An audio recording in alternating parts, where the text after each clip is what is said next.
What's going on? 601. Good morning from the 104.5 The Zone Studios.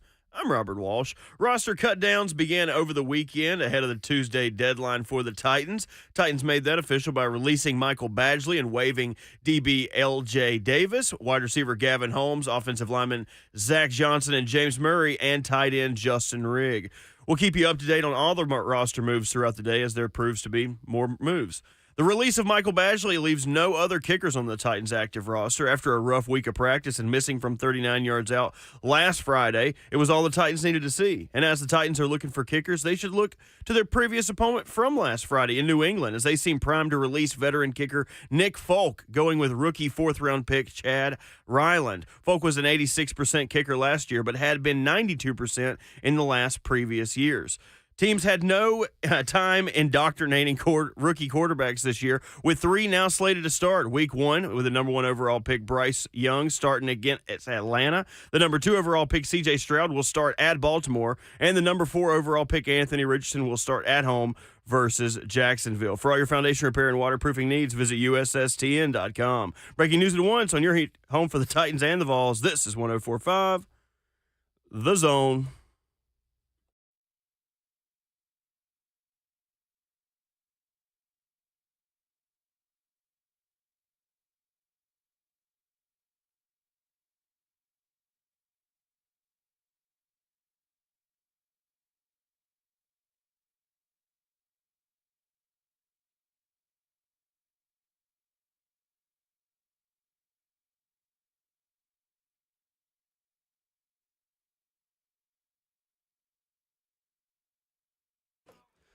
Welcome to a brand new week on 104.5 The Zone, a week with football all day on Saturday and no more preseason. That's in the rear view. That can wait until next August. We've got legitimate NFL football that is 13 days away for your Tennessee Titans, and tons to react to as they take on and defeat the New England Patriots under the Friday night lights of Nissan Stadium. We've got a whole crew ready to bring it to you this morning and bring it for 4 hours. That's Ramon Foster, Kayla Anderson, Robert Walsh, our producer. My name is Will Bowling. It is Monday, August the 28th, and Malik Willis had a decent day against the New England Patriots. How we doing? We're good. We're good. Good morning, good people. Happy Monday. Yeah, we're feeling cool because we got the cool. rain this weekend. We did. And lower temps. I'll take Hallelujah. I put on a hoodie just to convince myself it's fall. It's not yet, but I'm trying. I know. It's like little steps, right? I wore jeans today. Yeah. Baby steps. Same here. I used to do that in high school. I would prematurely wear shorts and just getting ready for it to get warm. And now I'm like Will and you, Kayla, like, give me fall, please. That's all I'm asking for. Just give me fall. And I know. football season kind of kicks that off a little bit. 615-737-1045, our number. Tons to react to from the weekend as the Titans get the job done against New England on Friday. College football back. It's a good weekend. Real good Lots of weekend. stuff. Well, except for the fact that I had to go to a baseball field yesterday. Saw Here that. we go. What Early happened? in the morning, and we knew rain was on the way. And as soon as we got there, I was like, oh, man, this little drizzle is what we'll call it. It's like, Sure. that's a cool drizzle right there. And it just continued. And then it picked up. And then it just got worse. And then they delayed the game, had to wait for the game restart. And it was just a long weekend. I was just like, this is fall ball. This is a 12U tournament. Like, we'll be all right. We'll be okay. And played one game, and then I saw the coaches the following game just, kind of nix the next game. It's like, yeah, we're done. And I was like, we should have been done as soon as the first game started this morning. Sure. But, I mean, it is what it is. You got to do what you got to do to be a dad out here in this world. And I appreciate the coaches, too. But, yeah, baseball got kind of rained out this weekend. It was That's fun. done, though, soon, isn't it? No, fall ball, we probably got like maybe 3 more tournaments. It never ends. Truly Goodness never ends. gracious. It truly does it, man. But that's the way the game goes. I'm not complaining whatsoever. I actually had a good time this weekend. We're in Bowling Green. Yeah. Man, our signal? Oh, all the way we up there go up to Bowling clear. Green. Oh, yeah. real clear to Bowling Green. That's impressive. So Western Kentucky can hear us up there. They can. You can get us past Cookeville all the way going to Knoxville, right. too. There you Hey, go. I was riding back from Alabama this weekend, and I'm going to call it Hunksville now, not Huntsville Okay. anymore. Oh, good. Because, Pillarville. yeah, sure, wherever you want to call it. We were riding back, and it was just as clear as ever. I couldn't believe we were hearing it all the way down to Alabama. That's pretty cool. yeah, it was real cool. Surprised man. out your voice? I'm taking it out there. But we got great compliments this weekend. The ballpark is where we get our ears to the streets. Do they just listen to us You'd like, be surprised. just have their headphones in daily? It's what I'm grocery starting. shopping? Kayla, I'm starting to see it. You'd be surprised. I was like, we're in Bowling Green, Kentucky. Those are my people. That's wild. Those are well. Wow. The green version of my people. Yep, you're right. You're right. Made it I'm gonna about spell you. it wrong, Love it. But yeah, thanks. I figured I beat you to it. It's like got to make it about myself. I figured I beat you to it. But overall, solid weekend though, man. Got an opportunity to watch some early football, late football, Sunday football. It was good. I told you guys I was going to wear my Mariners jersey, my City Connect, and I did. City Connect. Mariners starting to connect. A lot of people Here at don't the end like of the the City season. Connect stuff. I like it. I mean, I don't know about some of the other ones. A lot I of love them the suck. Mariners. A lot of them are like terrible jerseys. There's a few Yeah, that I really like. Like the They- Boston Red Sox have blue and yellow jerseys. Do they? Yeah. I didn't terrible. realize that. It's Yeah. the city flag of Boston. Right, They're awful. right. The Cubs have a pretty bad one. It says Wrigleyville on it. Wrigleyville. The Cubs are like Alabama. Should never change their uniforms for any reason ever. Ever. Like Alabama, USC, Penn State should never change their uniforms. Those are two Big Ten programs and an SEC program that should never change their. I got to get myself in the habit of that, of saying USC is Big Ten. No, I mean, like the Mariners ones are cool. Like that's a good jersey.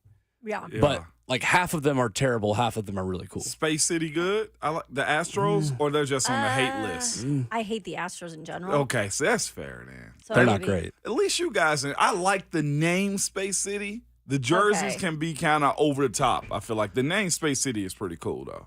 Well, Friday, the Titans were in their best uniforms, navy on white, as they defeated the New England Patriots. Ryan Tannehill played.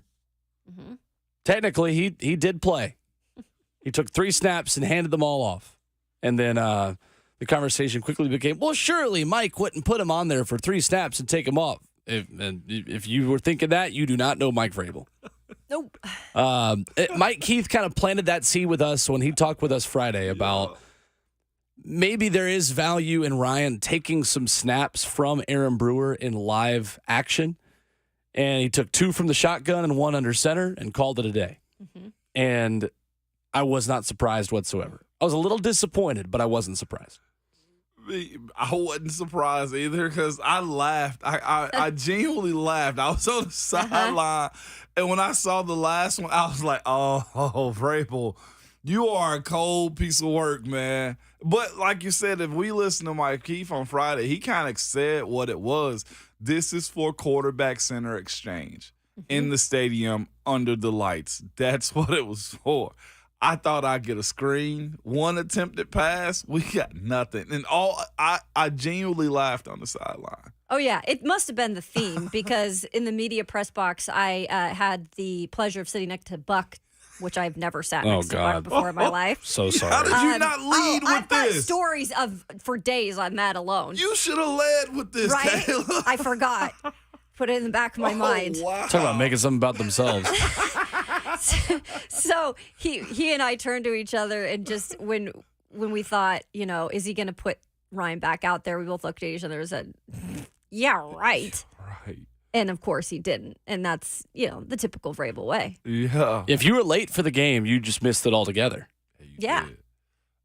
It was quick. They may have gotten, 2 yards on that series anyway because they just tried to stuff the And a run as delay much as game. possible. And the delay. It may have game. gone backwards 2 yards. They did. Yeah. Yeah, that was fascinating, man. But if you look at Tannehill's demeanor, and that's what really made me laugh because on that third snap, he just had that look of like, all right, yep, I'm done for the evening. It's time to go put Yeah. on some tennis shoes and relax my feet. So, but we asked, and they delivered. He ended up starting the game off. It was real cool.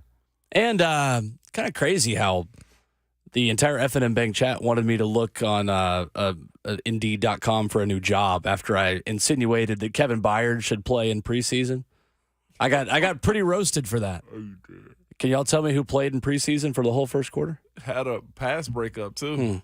Wow, that's Yeah, crazy. all the defense almost. Kevin Dye. Too bad I'm a hater and don't know ball. 615-737-1045 is the number if you want to jump in. Titans also don't have a kicker right now. We'll get to that this morning as the Money Badger will be getting money from somewhere else after he doinked one and then missed another. And doinked two and missed another short one in preseason. Also on the list of most predictable things that happened over the weekend. We'll get to who stood out in Friday's preseason game. An offensive lineman who played 40 snaps, who was on the starting five. And then a starter on defense who, well, looked like he's in midseason form in Danico Autry. We'll get to that coming up. Keith Bulluck stops by at 8:20. And at 9:20, our final 53-man roster projection as a show. We're going to put it in pen. But we're going to keep the whiteout nearby as well for when it comes out tomorrow. That is next. 615-737-1045. Who stood out on Friday as the Titans beat the Patriots? Your submissions and our thoughts coming up. So this is a small bird, too, for someone right. that's never seen a Bob White before. It's this little round softball. That's right. Yeah, they're not much bigger than my fist. They've got little legs, but they're a ground-nesting, ground-dwelling bird. If they never have to fly in their life, they wouldn't, right? They just do that to get away from hawks and owls for the most part, or hunters. What they need is largely herbaceous plant communities, right? So they need wildflowers. They need a small proportion of grasses. I don't need vast grasslands, right? I need stuff that most people would call weeds. Those are providing good brood cover, good nesting cover, a lot of insects, right? That's what chicks need to develop early. Bridgestone Firestone is a quail focus, or focal area. So tell us a little bit why. Yeah, it's largely because there are very few places that have wild quail in the state of Tennessee anymore. And there's dozens of different factors that lead into that, right? Everybody wants to jump right to predators, but it's a habitat issue, right? It's a landscape change, whether we're talking about development or whether we're talking about fire not being on the landscape anymore, or fields and young forests progressing into closed canopy forest, right? So the farm, just by nature of it being an open landscape that's been maintained that way, has held on to some birds. And compared to most other places in the state, we're one of the very few. On top of that, the potential for growing that population, it's higher here than just about anywhere else. For you. Visit them online at KellumStemCellInstitute.com. That's KELLUM StemCellInstitute.com.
Welcome to a brand new week on Ramon, Kayla, and Will, powered by All Four Seasons Garage Doors. College football week 0 in the rear view, along with NFL preseason. We'll get a ton of college football conversation this week, but today we are focused on those Tennessee Titans who got the win over the Patriots over the weekend. 615-737-1045, our number. The question, who stood out in the biggest way, whether it was good or bad? Who stood out the most? We would call this our Sunday standouts, but the game was on Friday, so we're not going to call it that quite yet. Ramon Foster, Kayla Anderson, Robert Walsh, who stood out to you guys for good or for bad on Friday night? For good, Tajay Sharp. Or Tajay Spears. Why do I keep saying Tajay? I need to get that out of my head. Yeah. Oh, my God. Tajay Spears, and I was surprised how much he played. Honestly, because at some point I was like, all right, we know what this kid is. And he just kept on going. But just to see the consistency with him in the preseason, throughout camp, just the little things. Ryan Tannehill, when we bring up his name, just lights up. I've never seen Ryan Tannehill light up that much after, asking him about Tajay Spears the other day at practice. And to kind of whip out that stiff arm there too, which was a little bit unexpected. I talked to him afterwards, guys, and he's always had confidence. But I think what at least he says that has changed for him now that we are done with camp and that he's got that preseason experience is he's having fun doing it too. So he's not thinking about it as much, right? Absolutely. And for him to kind of have that fast, that's a good sign for the actual season, guys. It is, especially for a guy to get comfortable this soon. Yeah. Especially for a guy to just really understand, like, I have a job and I'm just need to do that, man. It's phenomenal. Two guys that stood out to me. I'll go. I got two bads and one good. Okay.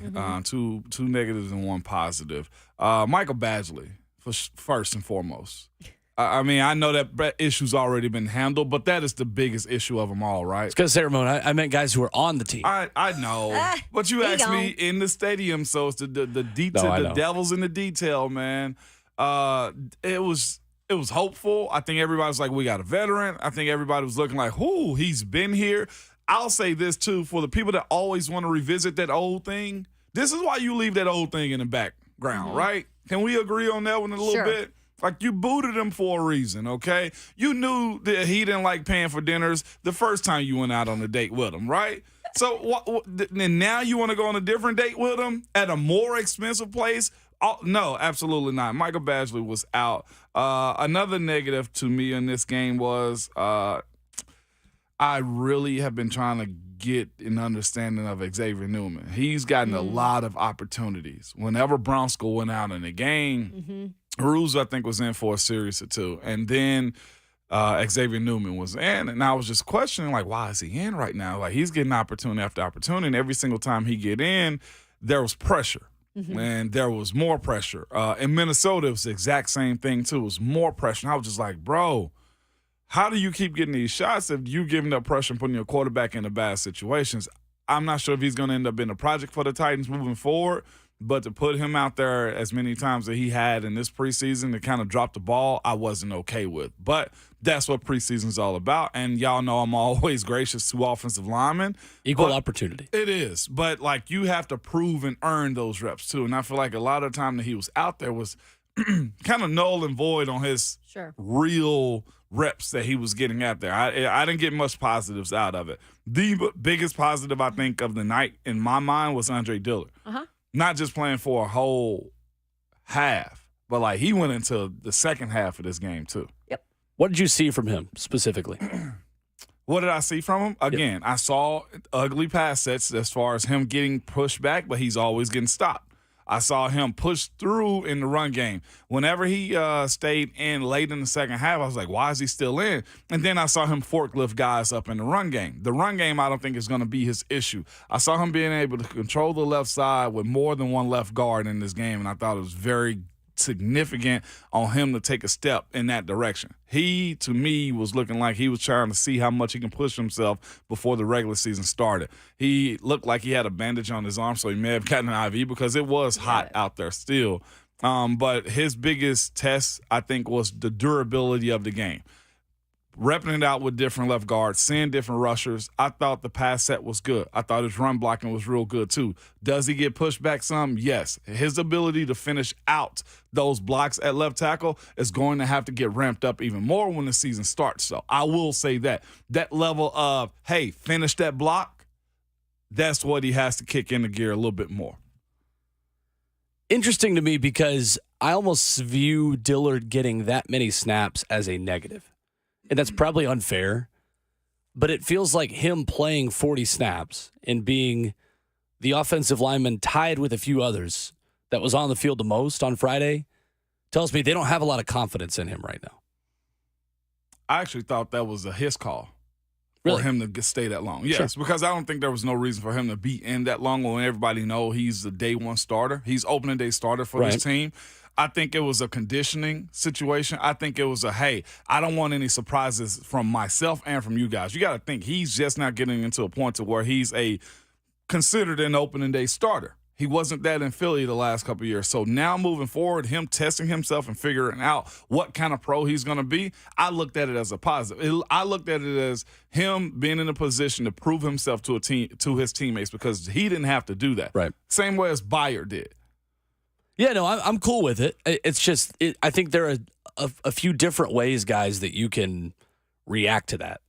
And I think the conversation, Kayla, around a lot of it originally was, well, how not confident are they in a guy if he has to play this much? And I think you go back and look at some of the tape, and he wasn't necessarily bad. So I don't really know how to unpack it. What was your initial reaction to that? I think it was a little bit of confusion if you're just a casual viewer and you haven't been, at camp. And even if you're like me, you or Ramon, we're covering this every single day, right? And I think we were a little bit confused that he had gone on that long. But then when asked Mike Vrabel about it after the game, he didn't give too much detail into it, which kind of left it up for interpretation a little bit more. But like Ramon was saying, it definitely could have been a factor where he decided, like, I need the reps. And I guess you can't take anything out of it that's negative because regardless if Mike Vrabel wanted him to play or if he wanted to play, I think getting those reps and just seeing that he did a pretty decent job, that's hope for the start of the season.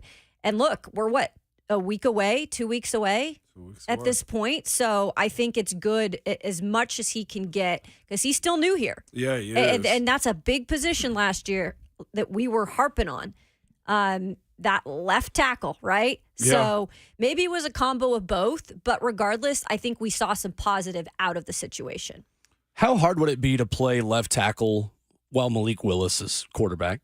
I don't think Malik was an issue this weekend. I'm not saying that. Okay. I mean, specifically the way he moves around in the pocket, and it's unpredictable to know where he is at all times because at the first sign of trouble, I'm seeing him now just start shuffling his feet. He's still a bit too busy in his footwork for me, where he's just shuffling around quite a bit. He's getting better at throwing from a stable platform and just kind of flicking it because, tell you what, when Malik is on and when he has his fastball, so to speak, he's got such a quick release that he actually is decent at avoiding the rush and just getting the ball out quickly once he makes up his mind. It's the fact that he's got to make up his mind more quickly on where he needs to go. But for me as an offensive lineman, I'm like looking around, like wondering where the guy is. That's not a positive or a negative. No.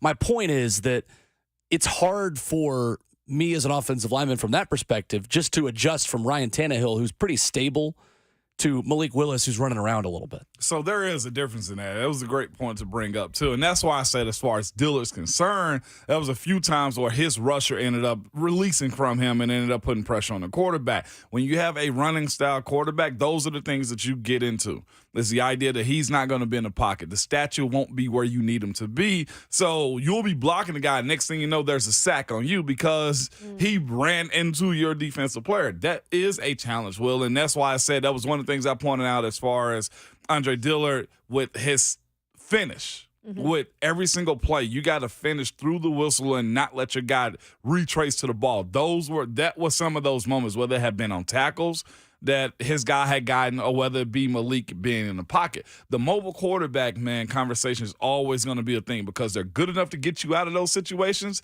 but they're also that confident in their legs that they'll run into a lot of bad situations too. I used to love when we go to meetings and the coach would tell the quarterbacks, you can't run around this pocket. This umbrella is built for you to stand in it. Whenever you run out of it, that's a you problem if you get hit. So that's one of the things Malik will have to figure out also. So here's just a random question that came to the top of my head then. If this offensive line, and look, the first team offensive line got a lot of reps with Malik Willis during the preseason, do you get anything out of that in terms of maybe like now you're going to go back to protecting for Ryan Tannehill, who doesn't have as much mobility per se? Is that easier? Is that kind of nice than having the challenge of protecting for Malik and then going back to it? Does that matter at all? Just the different type of QB you're possibly protecting for? I'll say this too. I think Tannehill has a great wheels. Well, he does, sure. but he's not as... He don't use them as often. Yeah. The thing about the difference between those two guys to me is Tannehill has more experience and know to stay in the pocket. Right. Like but does it help a line that they've now protected for both? Yeah. Not necessarily, because you got to adjust from one to the other anyway. Like I said, as far as Dillard's concerned, or any one of them, not just him, the finish of blocks is something that this group has to come together on from right tackle all the way across. It's not over till it's over, because people are going to test this OL because they're so new. Right. They're from 2 or 3 different entities as far as rookies, free agents, and rehash starters, you know? This was Mike Vrabel over the weekend when asked about why Andre Dillard was on the field for so long. Coming up in a moment. What you saw in terms of your offensive line performance, you stuck with the first-team offensive line a little bit longer, and then Andre Dillard played into the third quarter at left tackle. If you would kind of lay out for us what your thoughts were on why you left those guys in the game longer, and Dillard in particular. Well, man, Andre Dillard played like 47 snaps of football last year, so just trying to get him as many opportunities to play left tackle as I possibly could. So that's why I did it. Yeah. There's Mike Vrabel on Titans Radio. While we're talking about his snap counts, I went to look at it. So he played 37 snaps of football last year. 37. For his entire career in the NFL, he's played a little over 700. Some of the 300 of those came in 2019. 300 of those came in 2022. So he hasn't seen the field an awful lot. It's not a Trey Lance situation where the guy hasn't played a lot of football. He just hasn't played a lot of football in the NFL. Mm-hmm. Fair. It was good for him. Yeah. I agree. And afterwards, too, you saw him come off, and nobody was concerned as far as, hey, you fine? Or, hey, you know, like you're the redheaded stepchild or something like that. Now, it wasn't those situations. I think it was him figuring out hydration, him trying to start the second half of the game, too, because those two starts matter a lot. Start of the game and that first series of the second half, they matter a lot. Whenever they got that first down, he was out. And he consumed a lot of fluids, and from that point right there, he was chilling on the sideline. I thought it was him and coach's understanding. That position's going to be under scrutiny until he shows up in a real game. Yep. Fans are not going to trust him until he actually proves it on the field. And that is what it is, just because of the PTSD from last year. Yeah. Timothy in Columbia leads us off on the phone lines this morning, 615-737-1045. What's up, Timothy? Hey, good morning. So I wanted to talk about the offensive line. Yeah. I think Skronsky is very good. I mean, all right, that's all I got. All right, for sure. Peter, thank you, Timothy. I think he's as solid as a rookie should be right now. Mm-hmm. You don't hear much from him. You don't get a lot of negative plays out of him. And I thought him and Dillard worked well together. Not only just that, but him and Brewer, too. You watching him set as far as Skronsky goes is calm. There's absolutely no panic in his play. That's what I love. It was the boring pick, and I think some people were mad because they didn't take a wide receiver or, one of those skill positions. But that's probably one of, if you're going to go back and look 3 years from now, I'm confident right now in saying that might be one of the best picks you made, especially because the lack of great picks on the offensive line prior years. Oh. So he's as solid as I get for, at least for right now, as a rookie. You don't say stuff about him, it's probably a good thing. Yep. I'm going to be honest. This was the extent of my Peter Skronsky analysis on Friday. Oh, Peter Skronsky's out there. Yeah. End of analysis. Yeah. I'm not going to lie to you and say I was breaking down everything that he was doing, which, to be honest with you, is the best compliment that I can give a left guard in the National Football League. If I just notice that your number is on the field and that you played a little bit, and then that's the end of the analysis, and then I see you with a hat on the sidelines, you did your job as an interior offensive lineman in this league. Sorry, Ramon. No, Absolutely. you know ball. No. Like, I'm not going to, I can sit here and say, I loved his footwork and his hit. Like, no, like I literally did not think about him one time other than, oh, Peter's on the field, which is a great thing. And when we compared what him and Dillard did, like, that's essentially what we're saying. Like, it was good. What do you want? Like, there is nothing more you can get out of that. Yep. Solid. Life of an O-lineman. Welcome to the life, y'all. I cannot imagine playing offensive line or any position, though, in that humidity. Oftentimes we get, when the sun goes down, just not as much heat, and then the humidity kind of knocks down, too. It felt like a swamp. Like, it felt like you were at the beach on Friday night in that stadium. Yeah. And then I had some hot chicken at halftime, which was... Oh, God. Do that? Yeah, I'm a Nashvilleian. It's in my blood. It was good, too. I don't regret it. I do not know how some of these guys, like Big Jeff and them, were out there before the game, and they were literally just out there working with Vrabes and just sweating like a dog. Like, I was nervous about the sweat on the Holy side. I'm smokes. be honest with you. Yeah, how did it feel down there? It wasn't bad. Okay. There was a slight breeze that continually came once the through. game started. Once the game, and now, you know what I had to tell Mike Keefe too?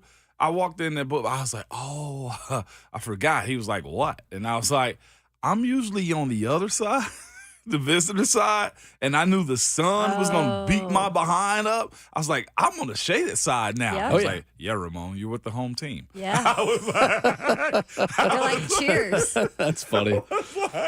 That's all. Makes a difference. It does. Away stadiums usually always put the visiting team in the sunlight.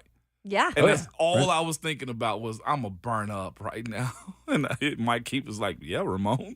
Did you get new shoes? I did not. I'm working through the process of Okay. shoes. I am.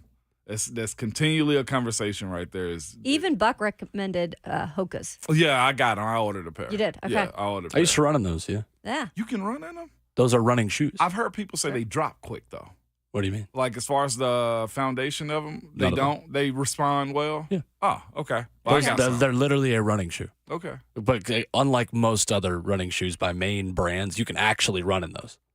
I heard Buck's name, so I'd like to dog him real quick. I Sure, don't think please he's do. allowed Go for to. it. He shouldn't be allowed to tweet in preseason anymore. Right? So Worst ever. Friday, I wasn't able to watch the game. I was going to go back and watch it, but I was watching Twitter to see who people highlighted, and I saw him tweet, Xavier Newman is your starting right guard. So I thought, man, he must be having a hell of a game. This dude came in here and really played. And then I asked him about him Sunday. I'm like, Xavier Newman? Like, do I need to go back and watch this dude in the game? Oh, no, I just meant that he came into the game as the new right start or Sure the he right did. guard. You should have clarified that, Buck. He also, People like me lack context in life. You need to spell it out for us, dang it. he also lost all the weight. Why is he still tweeting about the food in press boxes? Yeah, come Nobody on. cares. Eat the ice cream, That was you last goober. year's bit. Get a new bit. He needs a new bit this year. We need to get him fat again. We need to feed him Caltine bars Dude, like I they don't did in think- Mean I don't know Girls. if we can do that. I mean, he is Big buff skinny. fat again. I don't think he understands how little people care about food in press boxes. You were way cooler when you were fat, Buck. He was eating Hey, salad when I saw him. 15737 1045. We'll get to yesterday's roster moves made by the Tennessee Titans coming up next.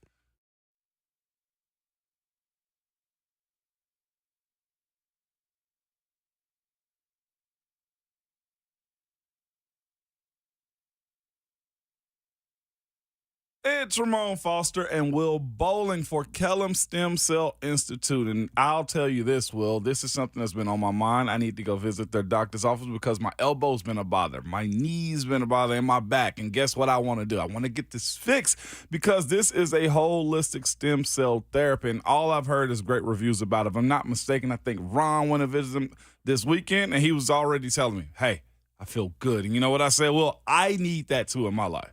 Yes, certainly. And Dr. Kellum recently returned from Hungary where he worked with the United States Olympic team. He was also the team doctor for the Boston Celtics, works with several major sports franchises and individual players.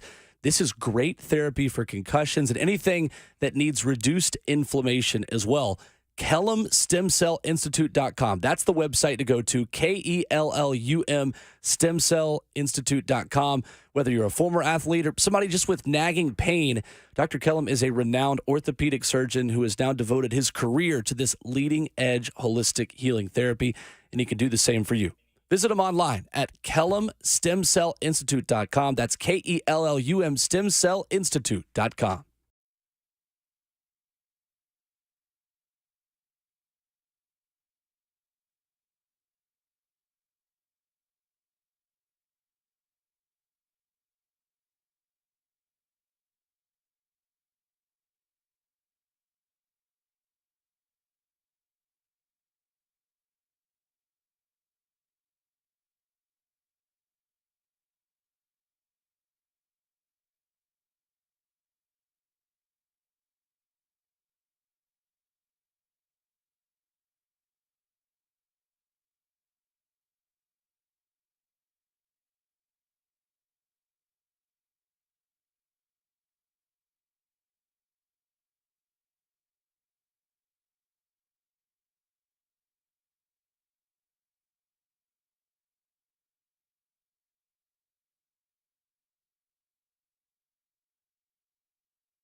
Continuing your Monday morning on RKW, we're powered by All Four Seasons Garage Doors. 615-737-1045 is the number.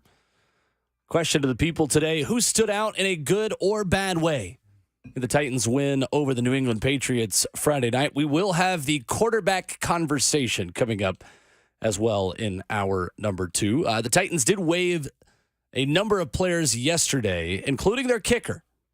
If you'd like to kick for the Tennessee Titans, there is an availability. Defensive back L.J. Davis, wide receiver Gavin Holmes, guard Zach Johnson, center James Murray, tight end Justin Rigg, and kicker Michael Badgley, the 6 who have been given their walking papers. Yeah. That money bag is empty. Yeah, And there ain't nothing left in that one. That's true. And now they're out trying to find another kicker. I mean, we can't make this stuff up. And I start to think, is it just the fact that Mike Vrabel is kind of like, we'll get a kicker? We're not going to put preseason value or drafting maybe a 7th round younger kicker to be our future. Like, I just feel like this is the situation we have been in for the past several years. Wasn't Shudak a kid who was on this team last year as a practice squad and kind of, helped groom himself into what was supposed to be a franchise starter? There's a lot that goes into it, and you missed on this one, and then you revisit, of course, Badgley, and Trey Wolf also comes out of college. You've hit every level of kicker status this preseason, and nothing has stuck other than the top post of the goalposts. When I saw that, I knew it was over then. The uprights. I know. When he banged the upright, it was over then. It was. Even though it went in. Right. On the first one. This might be a dumb question, but do you guys think they could bring Shudak back on the practice squad or one of the kickers back? At least somebody that spent time with them in training camp. You think that would make sense for this team? Shudak, I could see. Yeah, they could. You'd almost say at this point, if you have a luxury of having another, practice squad spot open, yes, try to. Because I've seen a kicker have a bad spell. They shut him down, put him on IR, and he come back the next year and was a stud. I've seen this happen before, but Shudak is such a young guy. You almost feel like, well, am I wasting my time, or do I want to go get a middle-of-the-road seasoned vet and try this out with? Because then at least I know this guy's kicked in stadiums. That's the thing with Shudak. He ain't kicked in stadiums like that. Would you have felt comfortable with just Randy being back here this year? It's a distance thing for me with Randy. I know, but how much did it really come down to that last year? He was more clutch, I think, than we'd want to give him credit for. Yeah, that's what I'm saying. I don't think it was as big as an issue as we keep kind of alluding to, because the distance thing, I agree. That is the issue. But they haven't found any distant kickers in this group. That's very true. The 2020 version of Randy Bulluck, 28 of 28 extra points, and he was 17 of 20 for field goals attempted, too. What was his longest? I pulled it up, too. He wasn't bad. In 2020? 2022. Oh, you said 2020 at first. Last year was 51 was his long. 51 was his long. Last 2 years, 51 was his long. Well, damn, Randy. Made from 55 in 2020 and 57 in 2019. Yeah, I mean, I think he missed the one kick in week 1 last year. Right. Obviously, that was a long time ago, but I don't understand why they didn't at least have him be in the battle with either Caleb Shudak or Trey Wolf. That's kind of was it a money thing? And not a lot, but was it just a little bit of He's a kicker, the money thing? And I think the importance of him being on your roster to get points for you should outweigh the money. I'm with you. It couldn't have been the case, but I think there was hope in Caleb Shudak being on practice squad and making this team as the franchise guy this year. And sometimes it's a swing and a miss or kick and a miss is what happened. It's a bad look. There's going to be a ton of kickers on this waiver wire coming up too. True. And you got 2 weeks to find a guy, and you can put them through the rigors right now and trying to figure out what type of pressure can they withstand under. Yeah. And I think in New Orleans, that's where the really interesting battle is going on between Blake Group and Will Lutz, who have each made 50-plus yarders in preseason. I think Will Lutz is the leader in the clubhouse at this point to be your kicker. Nick Folk is the other option in New England, who's also in a battle with a younger guy. I would rather go to somebody else than Shudak. Just because a guy's been here before, I think the Titans have relied a bit too much on that in the past at every position, but it's not like kicker. You need chemistry with someone else in order to be a good kicker. Mm-hmm. Like the guy you're passing it to is the one who catches it when it hits the net. Mm-hmm. You're not really working with anyone else other than a holder and a long snapper. And I would imagine that doesn't take long to really develop chemistry with your holder. No. But the luxury of doing that is gone now because preseason's over. So, and we'll see. Lutz or Folk for me. Bring one of them in. Last 3 years for Nick Folk, too. His longest have been, which longest doesn't mean anything if you can't make the extra point in field goals, right? The close ones. But he's hit from 51, 53, and 54 the last 3 years as his longs. His 2022 stats, this is where it gets kind of concerning. His extra points, he was 32 of 35. Can't miss the extra points from 15 out. Mm-hmm. And then, of course, the field goals made, he was 32 of 37 for 2022. He missed 5 last year, but he was good inside 40. He did not miss one inside 40. Will Lutz did not miss an extra point last season. Yeah. Lutz has always been kind of solid. Yeah, he's good. He's also kicked indoors, mostly. Okay. So we got to put that into factor, too, right? He's got, 8 games at home? He was 4 of 6 last season from 50-plus. He did go, if we're talking about one game, though, being a reason why you don't make the team, he did go 0 for 2 in a 10-7 loss to the Carolina Panthers in Week 18 last year. So can't do that. 615-737-1045. Will Levis did not play on Friday. Ryan Tannehill did a little bit. And Malik Willis was solid for the Tennessee Titans. The quarterbacks under the microscope when we come back on RKW.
What's going on? Fancy meeting you here. 7:01. Good morning from the 104.5 The Zone Studios.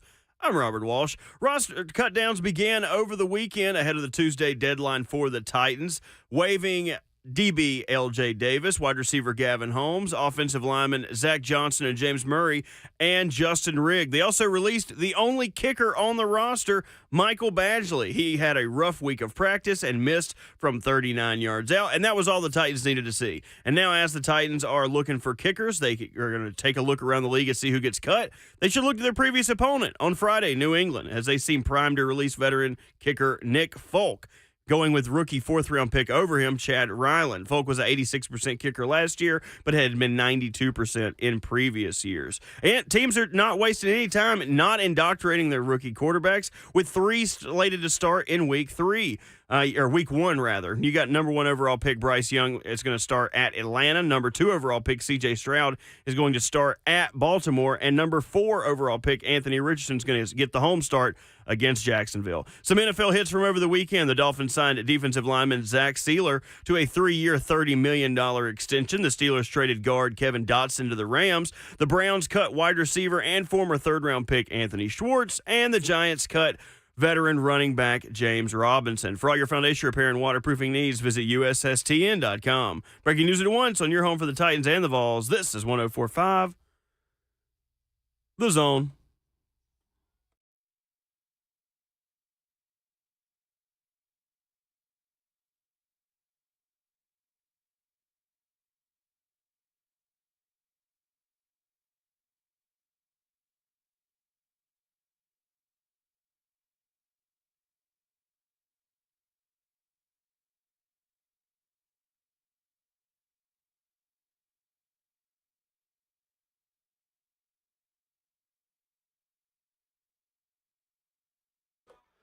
Welcome to your Monday morning on RKW. We're powered by all 4 Seasons Garage Doors, and we have got a lot to discuss when it comes to the Titans quarterbacks.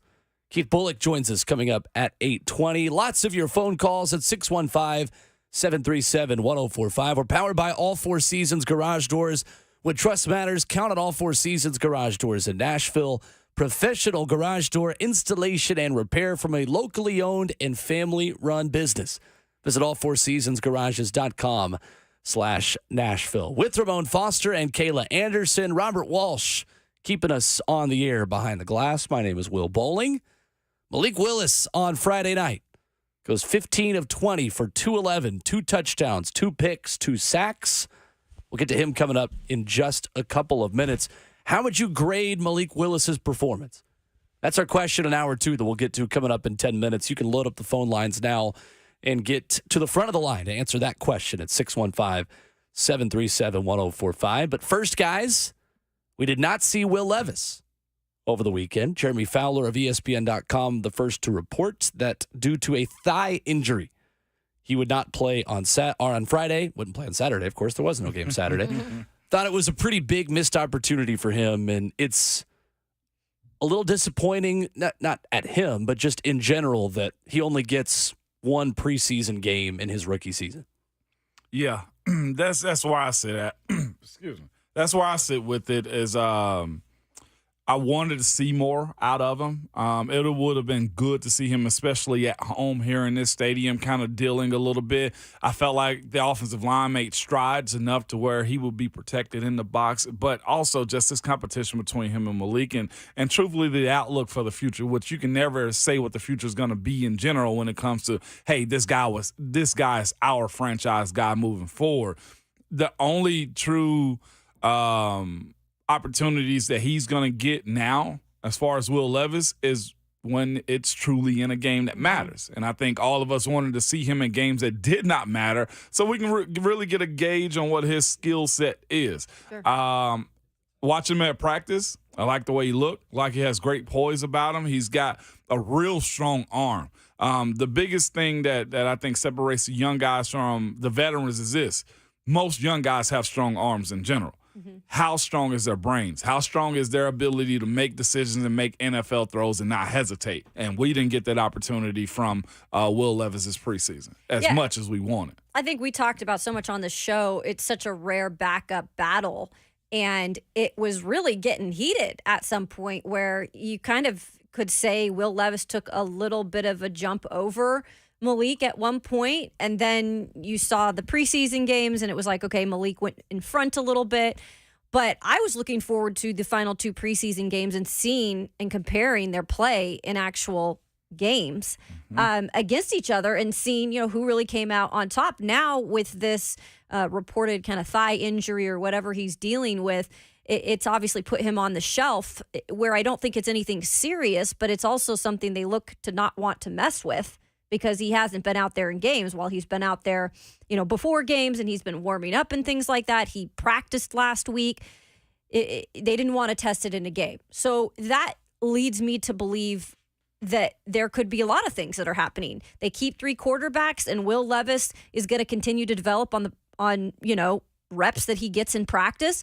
But if Malik Willis is truly the backup quarterback and named that after this week, he's not going to be coming in games if Ryan Tannehill goes down at any point. So he's not going to get those game reps that you had just mentioned that to be, Ramon. Right. And we hope that isn't the case in general, right? We hope Ryan Tannehill stays healthy. But so then that makes me think, well, shoot, could Levis really be the backup possibly? It's going to be fascinating to see. It's wild. Because I think you look at all the intangibles that he's capable of having as far as Will Levis, and you say, well, he may give you a really good option. And we had this big conversation at the end of last week on what it was going to look like, because we all wanted to see Will Levis in the stadium. All in all, I'll say this. The outlook is very optimistic for Will Levis. Mm-hmm. From a guy that we saw play in the SEC to where he is right now in this short pro career that he's had in this Tennessee Titans training camp. I like what I've seen. Sometimes you can be a product of your surroundings, and I feel like Levis has a better outlook and coaching in front of him on the professional level. You guys were both on the field pregame as the Titans warmed up Friday to take on the Patriots. Will Levis was dressed and out there. Any limitations? How did he look from y'all's perspective? It's different whenever they're in the game, though. He can go out there and look fine moving side to side. He had on the shoulder pass. Everything was fine. His delivery was good, too. So his work ability just was there. It's just he wasn't available to the game. It was more precautionary. I don't know what this method is going to look like for Vrabel as far as what he's going to do with Will Levis, but I thought it was more fine than not. I just love the opportunity that was given to Ryan Tannehill to start and also to Malik to get another complete game. Yeah, and we can always do the, medical breakdown of everything, but when it comes to it, he was in a controlled setting when he warms up, right? So you don't have to worry about someone running into his thigh or whatever it might be. But Vrabel did mention in his presser after the game on Saturday that he would likely be out there for practice this week. So that's another good sign that he's continuing to be on that, healing path, but more in a controlled atmosphere, obviously. To me, go ahead. No, I was just going to say, I wonder, was it him protecting himself or them protecting him from going out there as far as mobility with this thigh? Well, and that's the thing that's interesting to me. There could be a few reasons why Will Levis didn't play. Mm-hmm. Number one being the injury is to a point where it's just not worth risking him playing, and that's understandable. I think you could also make the argument that the Titans already know what they have in Will Levis. And they don't feel desperate to get him game reps because he's met a baseline level of competence within the offense where they feel comfortable with who he is as a quarterback. Mm-hmm. I think we've seen that enough in practice from everything you guys have said and from all the reports. He's been fine. Mm-hmm. It's been better than I expected for his rookie training camp. He has. It also just speaks to the way Mike Vrabel uses preseason football. He obviously trusts his staff's ability to develop Will Levis behind the scenes without getting game action. And we talked about that last week. That's something that's harder to do now at the quarterback position than it used to be, just in terms of the way practices are now structured in the NFL, especially in training camp. When there were 2-a-days years ago, right? Almost double the opportunities, I would imagine, as a quarterback to get reps in preseason. Clearly, his staff, though, Mike Vrabel's, did a good job improving Malik Willis behind the scenes when he didn't get a ton of game action last season. So it's understandable to give him and his staff, meaning Mike Vrabel, the benefit of the doubt on working with Will Levis and improving his skill set behind the scenes without having to see him on the field. And is there any way that this is a scenario that Malik played a majority of the preseason? He's got a ton of stuff on tape. Is that helping Malik in any way too? If they decide to go a different direction and shock us all and not keep 3 quarterbacks, that Malik at least has all of this out in terms of tape? And I'm glad you brought that up, because I want to ask a question to you guys coming up that pertains to what the San Francisco 49ers and Dallas Cowboys did over the weekend. And Selly in the F&M Bank chat brings up this question, and it's exactly where my mind goes on this as well. Trey Lance was just traded to Dallas for a 4th-round pick. If you could get a 4th-round pick right now for Malik Willis, would you do it? And we grade his performance on Friday against the New England Patriots. 615-737-1045. We dive into the film on Music City Malik coming up next.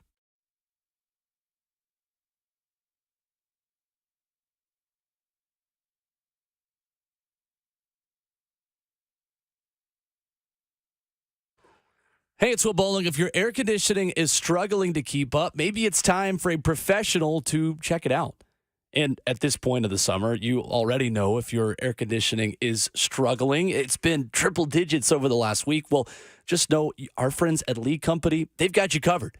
One of their expert technicians will perform a 22-point inspection as well as seasonal cleaning and maintenance to help you stay ahead of Mother Nature. And if you've been here in Middle Tennessee for more than a week, you know that triple-digit weather, it may continue into the fall a little bit. Well, thanks to their visual findings platform at Lee Company, their professional team virtually shows you exactly what they see, in addition to updates and information on your unit's efficiency. Don't let your air conditioning fail this summer. Call Lee Company at 615-567-1000 or go to leecompany.com/promotions to get $20 off your air conditioning tune-up today. That's 615-567-1000. They're online at leecompany.com. That's Lee Company, all you need.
Monday morning continues on Ramon, Kayla, and Will, powered by All Four Seasons Garage Doors. 615-737-1045 is our number.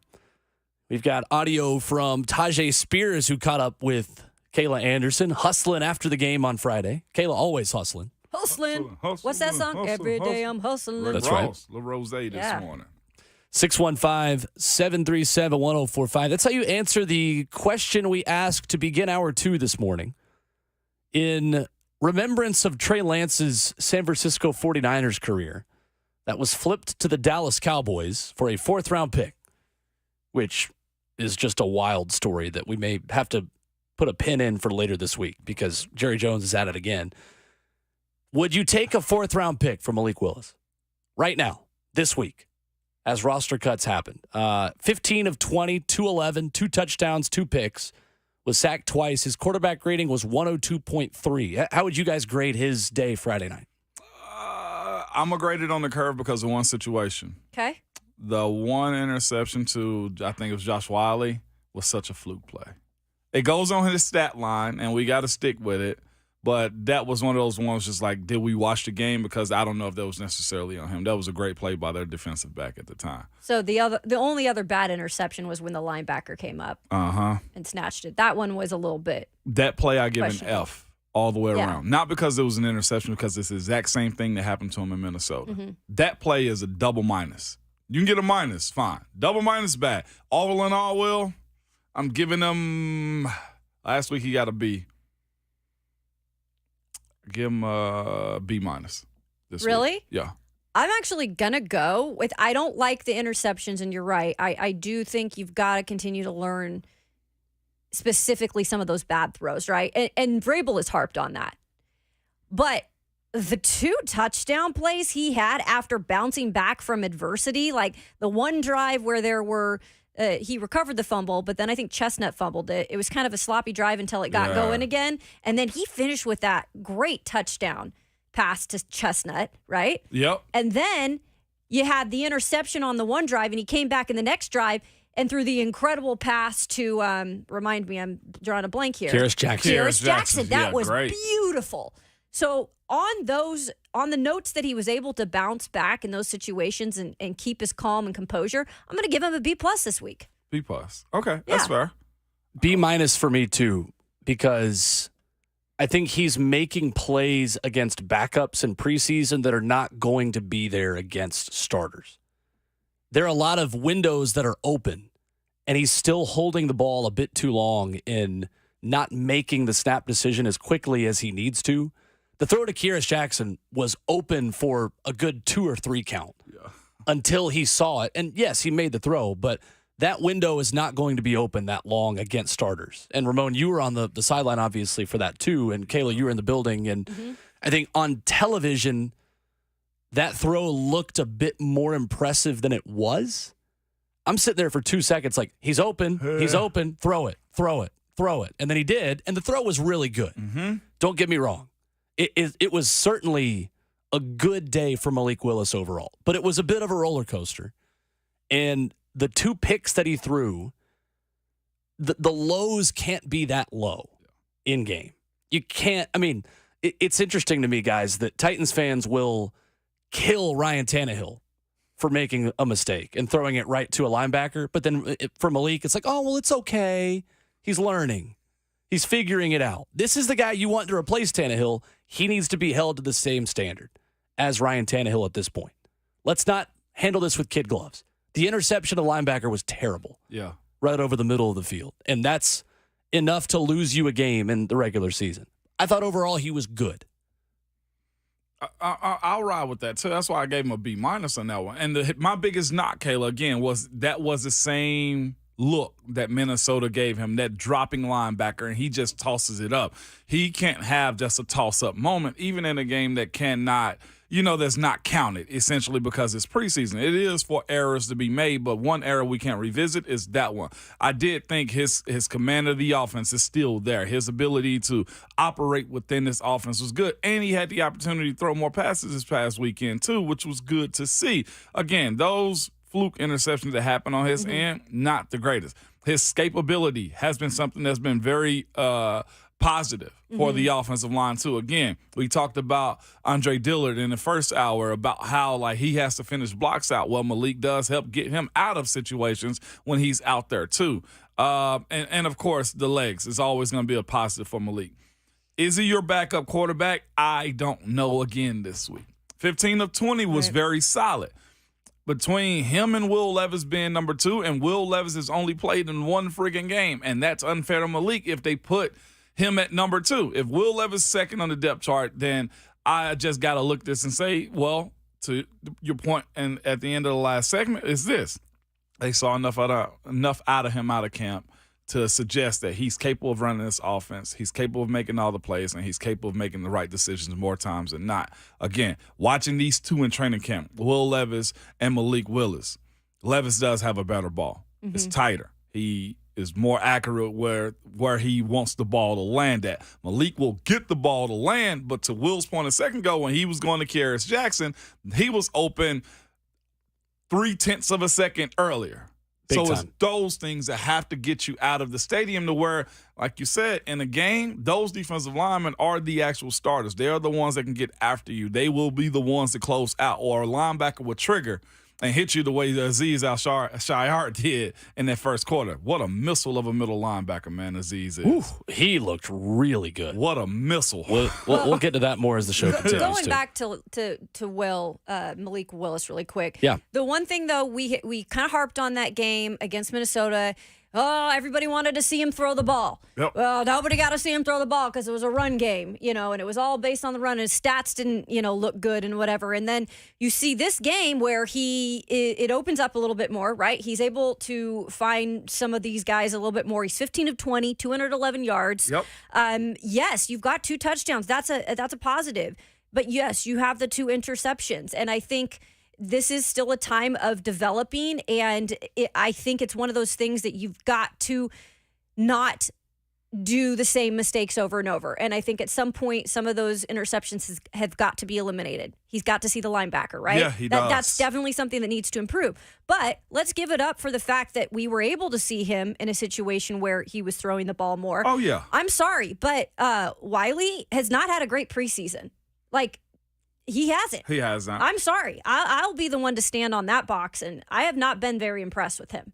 Okay? Mm-hmm. And there's been a couple situations where he's been involved in those pass turnovers. plays. Yes, and he's part of the turnovers. I'm not going to blame it all on him, but I'm just going to put that out there. So let's also share the fact that we are seeing Willis now in this game where he was able to pass a little more. You got to be nitpicky of some of those things, but he did score 2 touchdowns. I watched the first touchdown specifically, his eyes downfield, couldn't find anything, saw Chestnut in the corner, was able to go there. I really liked that, how he broke that down, was able to find it. Yeah. That was his best play. It was. For sure. It really was. His on-the-move passing is elite level. The last 2 weekends we've seen him. Yeah. Him rolling and throwing to Julius Chestnut the way he does, it is elite level. I thought it was real solid. But again, his down the field, his ability to stay in the pocket, and his biggest issue, to Will's point, and I've seen people on the sidelines just saying in practice, get rid of it. It's that split second of a moment where precision of delivering the passes. Not that he can't throw it, but actually doing it on time is something that has to be given. That right there will be given to Levis, I feel like, in the decision-making of who can do those types of things. But we knew this again, though, right, Kayla? Yeah. Is the fact that this is going to be a progressive type of thing. And Jabari Martin in the F&M Bank chat said it, and I was going to say this, availability is the best ability. I know that sounds corny sometimes, you guys, but Malik has been available. Yeah, he has. Started 1 of 5, completed 14 of his final 15 passes to finish the game, 15 of 20 for 211. Had the early pick that engineered a 10-play, 90-yard drive to give the Titans a 13-7 lead at halftime. Did have a 30-yard completion to Colton Dowell as well, a guy who I think made a good case for himself to make the roster. Yeah. He had a good game. Over the weekend. We'll get to our 53-man projection coming up at 9:20. But I think for Malik, at this point, if I'm offered a 4th-round pick for him, I'm taking it. So I was going to wonder. I'm taking it. And for me, I view this differently than I would if John Robinson was still here. Rand Carthon did not draft Malik Willis. So my point of view from this comes from the fact that if I'm a general manager and I'm putting myself in Rand Carthon's shoes and I'm given a quarterback with a 42.8 quarterback rating as a rookie who didn't have a 100-yard game, and that quarterback has done enough in preseason to at least get me back the pick that the previous guy used to take him, and I've got a bona fide starter and then someone I just picked that I believe in personally, from a business perspective, that is a win for Rand Carthon as he tries to make up for some of the mistakes that John Robinson made. Real question is, if it's a trade, what is our bet, though, before I go dive into this conversation? Because I got it might honestly be null and void at this point. You still might not win the first bet. It might be null and void at that point. Our bet is this. For the people who just tuning in, Will.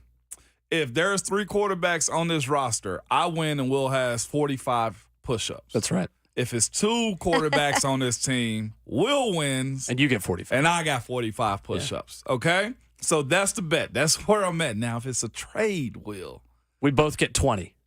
Fair. All right. Well, deal. Because we're both kind of right. All right, deal. All right, I live in that world right there. If they put him on the practice squad, though, or they're not going to put Levis on the practice squad, but if they put Malik on the practice squad then and they only carry 2, then will it win still? Technically, I would win, but I'm willing to say we would both get 20 push-ups because we would both be kind of right and kind of wrong. Okay. Very gracious of you. That is, man. That's being a good American right there, Will. That's a good neighbor right there, Bert. But does anybody stick out in your mind? It kind of seems like Malik Willis is worth more to the Titans than he would be to any other franchise.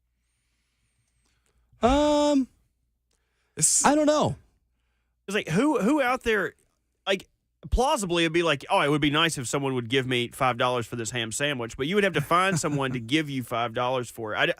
I don't know who is worth it at this point in time to go out and give something like that. Like the 4th round pick for the Trey Lance comparison, that kind of makes sense because of the draft pedigree. Like sometimes that lingers longer than it should, where teams are like, have you ever walked into, somebody put this great on social media this weekend, you ever walked into Sam's and bought something just because it's 66% off? You're like, you don't really need it, but you're like, oh, I'm going to use this all the time. And you never do. You just buy it. Yeah. That's kind of what Dallas did with Trey Lance, where it was like, oh, like I can get one. Like, I can buy this. We have a 4th round pick. I just don't know who that would be for the Titans. So Atlanta? Somebody says that in the F&M Bank chat. I think that's fair. Yeah. And then you've just got 2 young guys, though. Like, they already have a Malik Willis at home. They do got one. And I looked at Philly, and Philly has Marcus Mariota. And Tanner McKee, who had a great preseason. I'm sorry, but I like Marcus Mariota. Don't get me wrong. Yeah. Enjoyed covering him. Malik almost is a better option right now down there. As far as Phillies, they have one in the chamber at all times. Philly doesn't need a guy to develop. They just need a backup. Marcus is going to be a guy they actually think can win games for him as a separator here. True. Just a backup. And is finicky talking about this Malik situation because it's like he's good enough to be on your team, but is he good enough to win you games during the regular season? That's our biggest conversation we're having right now. I feel like there's more optimism on what Will Levis is capable of doing than what you've seen Malik Willis do already. Even me talking about this morning, he did well in this game. Mm-hmm. I'm actually scratching one interception off the board. To your point, so Wiley has been a turnover magnet in the stuff that he's had happen around him. The fumble in Minnesota where he just dropped in front of him, or was it Chicago? And then, of course, last week he's around the ball when the ball get picked off too. What level of trust do we have for Malik? You love him, but you like him, but you don't love him. You trust him, but you're not going to give him the keys to the car already. Spot. So you are in a weird spot. Yeah. And it feels dirty actually discussing this when this guy is giving his all and gotten better. I don't think he makes it to the practice squad. If he's cut from this team. I was just making sure I had all the bet sides of it covered, just in case. I got to make sure I got all that covered. He's a trade value more than he is almost a backup at this point. Because the writing is on the wall that it seems like Will Levis should be your guy. The Titans are almost like on the record saying that they would have taken Will Levis at 11 if Peter Skoronski had not been there. For all the questions in the F&M Bank chat, well, why do you trust Levis and not Malik? It's not about what we trust or don't trust. It's about who Rand Carthon personally picked to be his quarterback of the future with the help of Mike Vrabel. They were actively trying to trade into the first round to draft this quarterback. I didn't sign Malik Willis's walking papers. Rand Carthon did when he almost drafted Will Levis in the first round. Like, I don't think this is so, like, I don't want to sound condescending, but that's an easy argument for us to make, right? It is. They believe in Will Levis before he even took a snap. And that's where I want to go. You said before he even took a snap. We had a deeper conversation off air about this, I feel like, last week. When some of the places that you're drafted aren't slanted for you to win. Mm-hmm. And hear me out when we say these things. When I say this, some of the places you're drafted isn't slated for you to win.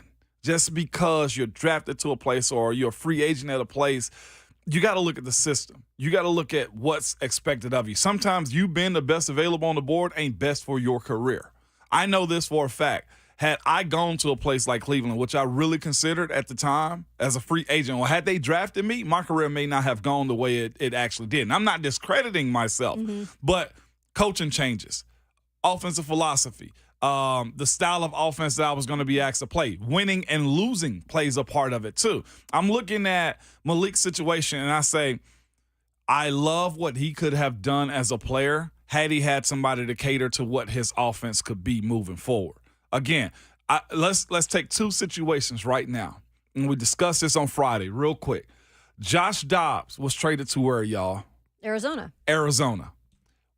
They have a similar type of offense or quarterback that fits what Josh Dobbs does well. Sure. Where Josh Dobbs was in Cleveland was fit for his style of offense. Again, you have Deshaun Watson there. You have a guy that can mimic the offense in Joshua Dobbs. Guess what? You trade him to a place that he can be successful at. Let's go to the 49ers. Trey Lance was traded this last Friday to the Dallas Cowboys. What style of offense does the Cowboys run? They run a style of offense that says, well, look, you can fit into what we do here because Dak does some of the same stuff you do as an athlete, as a quarterback. We don't have to change a whole lot about what you're doing. Their backup quarterback last year that won games for them was for the Cowboys. Who won a lot of games for them. Who won a lot of games for them was, give me 1 second, I'm pulling it up, Cooper Rush. Cooper Rush was good enough until they needed Cooper Rush to do Dak-like things, right? He got a $6 million deal, too, because of it. Because of Dallas. But it was only good for a short amount of time, right? Sometimes I look at this pick that John Robinson said and say you kind of set him up for failure because his offense isn't slated for what he's capable of doing. He had a long way to grow. You're always in a win-now mode here in Nashville. Malik doesn't have the luxury and time to actually gradually get better as a backup quarterback because the offense continues to move forward. And then the fact that you have a high-rated second-round draft pick that could have been a first-round quarterback like Will Levis comes into the fold, it just cloudies it up a little bit more. Well, Ramon Foster, Rand Carthon did say at the beginning of training camp, and we'll see what happens and how this plays out Tuesday, they are going to keep the best 53. So if indeed they feel like there's a future here with Malik, and he has done enough to be one of the best players on that 53-man roster, they're going to keep him, and he will be there this year. He will be there this year. Now, whether or not he will keep the backup spot or if he's just the number 3, we don't know any of that, but that is what Rand Carthon said. And if they keep him, that leads me to believe they're going to continue to at least try to give him a chance to be something. Now, whether that be traded in the future, because Will Levis is still that guy you drafted higher, this is the most unique situation I've covered in a very long time when it comes to professional football. Facts. Very unique. Certainly. How about this? Justin Tucker for Malik Willis, yes or no? Yes. Yes, Bert. Yes. Go to break. That would obviously never happen, but Jameson on Twitter, at Ramon Kayla Will, writes in and says, today I would take a kicker for Malik, but a fourth is more fair. To be fair also, the fourth conversation is simply because that's what San Fran got for Trey Lance. I don't think you could get a fourth for Malik Willis. I think it'd be closer to a fifth or sixth, to be honest with you. But that's a separate conversation. Again, it feels dirty talking about. Yeah, it does. It felt even dirtier hearing you talk about playing in Cleveland. Ugh. Can you imagine my career? It would have been a whole lot easier to make fun of you. 615-737-1045. Coming up, more of your reaction to our question. Does Malik Willis warrant a trade or a fourth-round pick? We'll dive into that again with you on the phone lines coming up.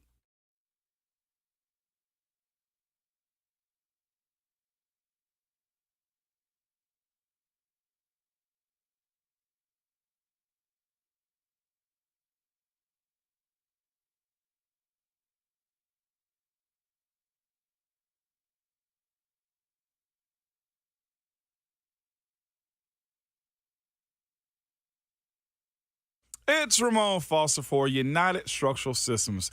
When it comes to large home repairs, a lot of the time we homeowners pretend we don't see the warning signs. We're afraid of what we're going to hear. This is especially true with waterproofing and foundation repair. It could be something big that needs to be fixed now, or it could be a small problem that'll become bigger later, or it could be nothing. Bottom line is, we don't know, and we certainly don't want to be sold something we don't need. We need a peace of mind. United Structural Systems is the company to give that. They have over 25,000, yes, over 25,000, 100% satisfied residential customers. And here's how they make that happen. When USS comes out to your house, you're getting a problem solver who can provide a peace of mind to the customer, the homeowner. You're not getting someone who is worried about meeting a sales quota or upselling the next big thing, but someone there to educate you and help you understand what's happening with your home. At USS, the only measure of success is how satisfied the homeowner is, not a closing ratio. Homeowners trust USS, keeping homes dry and stable. They guarantee their best every single time. They're serving Middle Tennessee, Southern Kentucky, Western Kentucky, and Northern Alabama. You can reach out to them at USSTN.com online or call them 615-488-7855.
Talking Titans quarterbacks this morning on RKW, powered by All Four Seasons Garage Doors. 615-737-1045 is the number.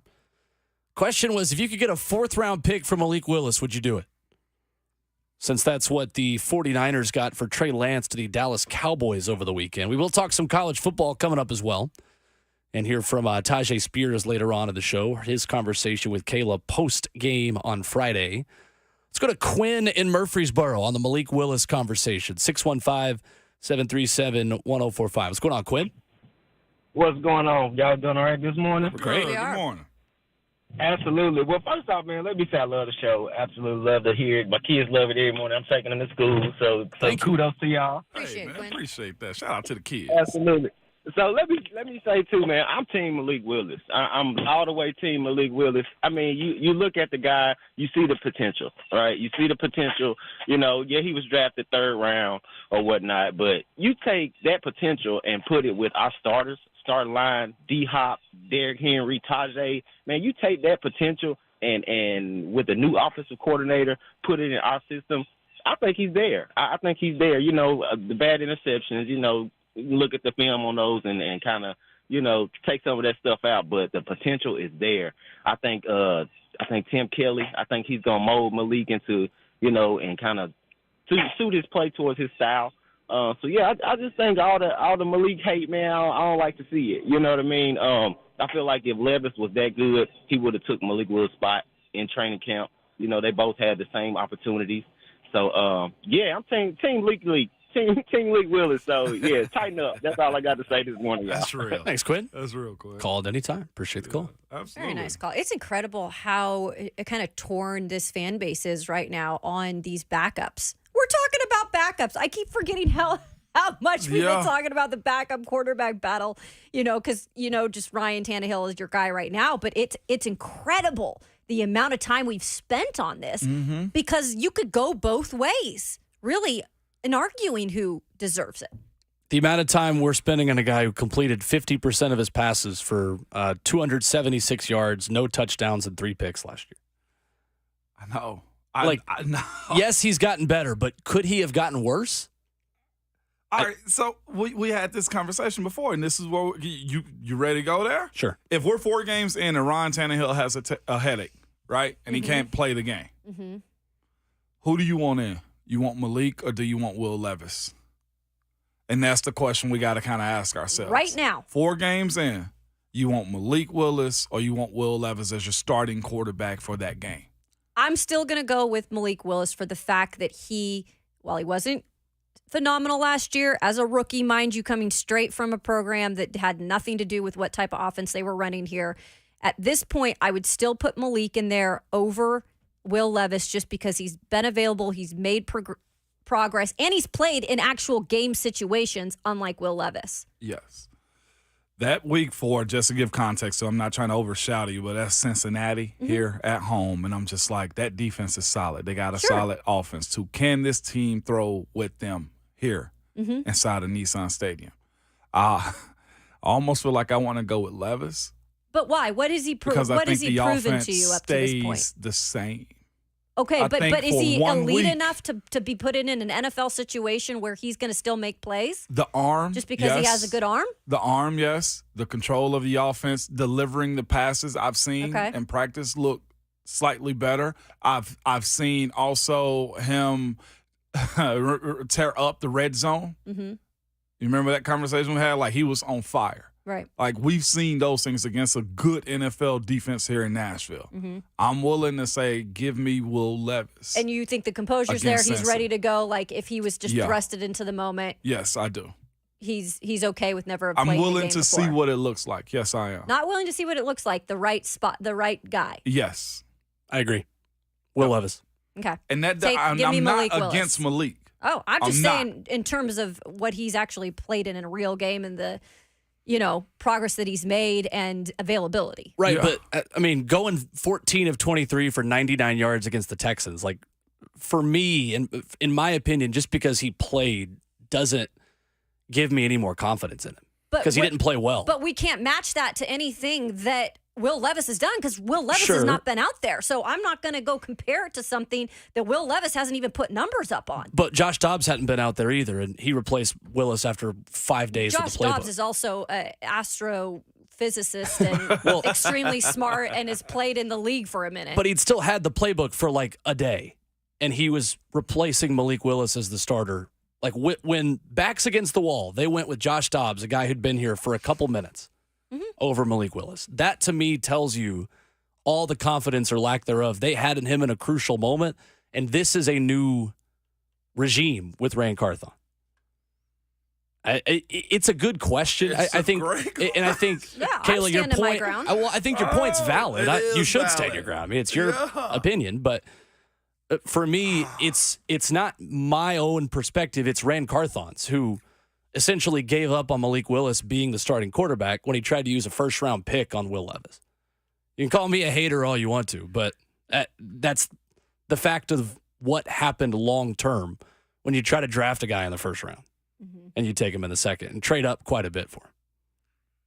So, interesting. 615-737-1045. We'll get to Chris up next on the phone lines. We'll also hear from what Tajay Spears had to say with Kayla post-game on Friday night. That's next on RKW.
Hey, I'm joined now by our good friend and, of course, certified arborist Dean Glasscock of Arbor Art Tree and Shrub. And Dean, you and your crew as professional as it gets, and you guys do it all, including full-service tree and shrub care and also hiring right now. What can you tell us, Dean? Yeah, that's right. Just pick up the phone. Give us a call if you need tree work or if you're concerned about some of your ornamental woody plants around your home. We're the guys to talk to. 615-299-9999. Been around 29 years, almost 30 years now serving the Middle Tennessee area, and we're super proud of that. Got a great crew, too. So, anyways, as I drive, I am talking also about hiring. We are still looking for plant healthcare techs, truck drivers, and administrative arborist assistant as well. So if you're in the screen industry, you're at a dead-end position somewhere, you can grow with us right now. So give us a call, 615-299-9999. Don't forget, we can help you with the trees and shrubs, 299-9999. Have a great week, everybody. Hey, thanks, Dean. That is Arbor Art Tree and Shrub, 29 years of experience for exceptional service every time. Make sure you call 299-9999 or log on to arborart.net.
What's going on? 7:59, just about 8 o'clock from the 104.5 The Zone Studios. I'm Robert Walsh. Roster cutdowns began over the weekend ahead of the Tuesday deadline for the Titans. They released kicker Michael Badgley and waived DB L.J. Davis, wide receiver Gavin Holmes, offensive lineman Zach Johnson and James Murray, and tight end Justin Riggs. You can expect some more cuts throughout the day, and we're going to keep you up to date on all of those. And teams are wasting no time indoctrinating rookie quarterbacks with 3 slated to start week 1. You got number 1 overall pick Bryce Young, who's going to start at Atlanta. Number 2 overall pick C.J. Stroud, who's going to start at Baltimore. And the only one with a home start, number 4 overall Anthony Richardson, getting the home start versus Jacksonville. Some NFL beats from over the weekend. Dolphins signed defensive lineman Zach Steeler to a 3-year, $30 million extension. Steelers traded Kevin Dotson to the Rams for a pick swap. The Browns cut wide receiver and former third-round pick Anthony Schwartz. And the Giants cut veteran running back James Robinson. For all your foundation repair and waterproofing needs, visit USSTN.com. Breaking news at once on your home for the Titans and the Vols. This is 104.5 The Zone.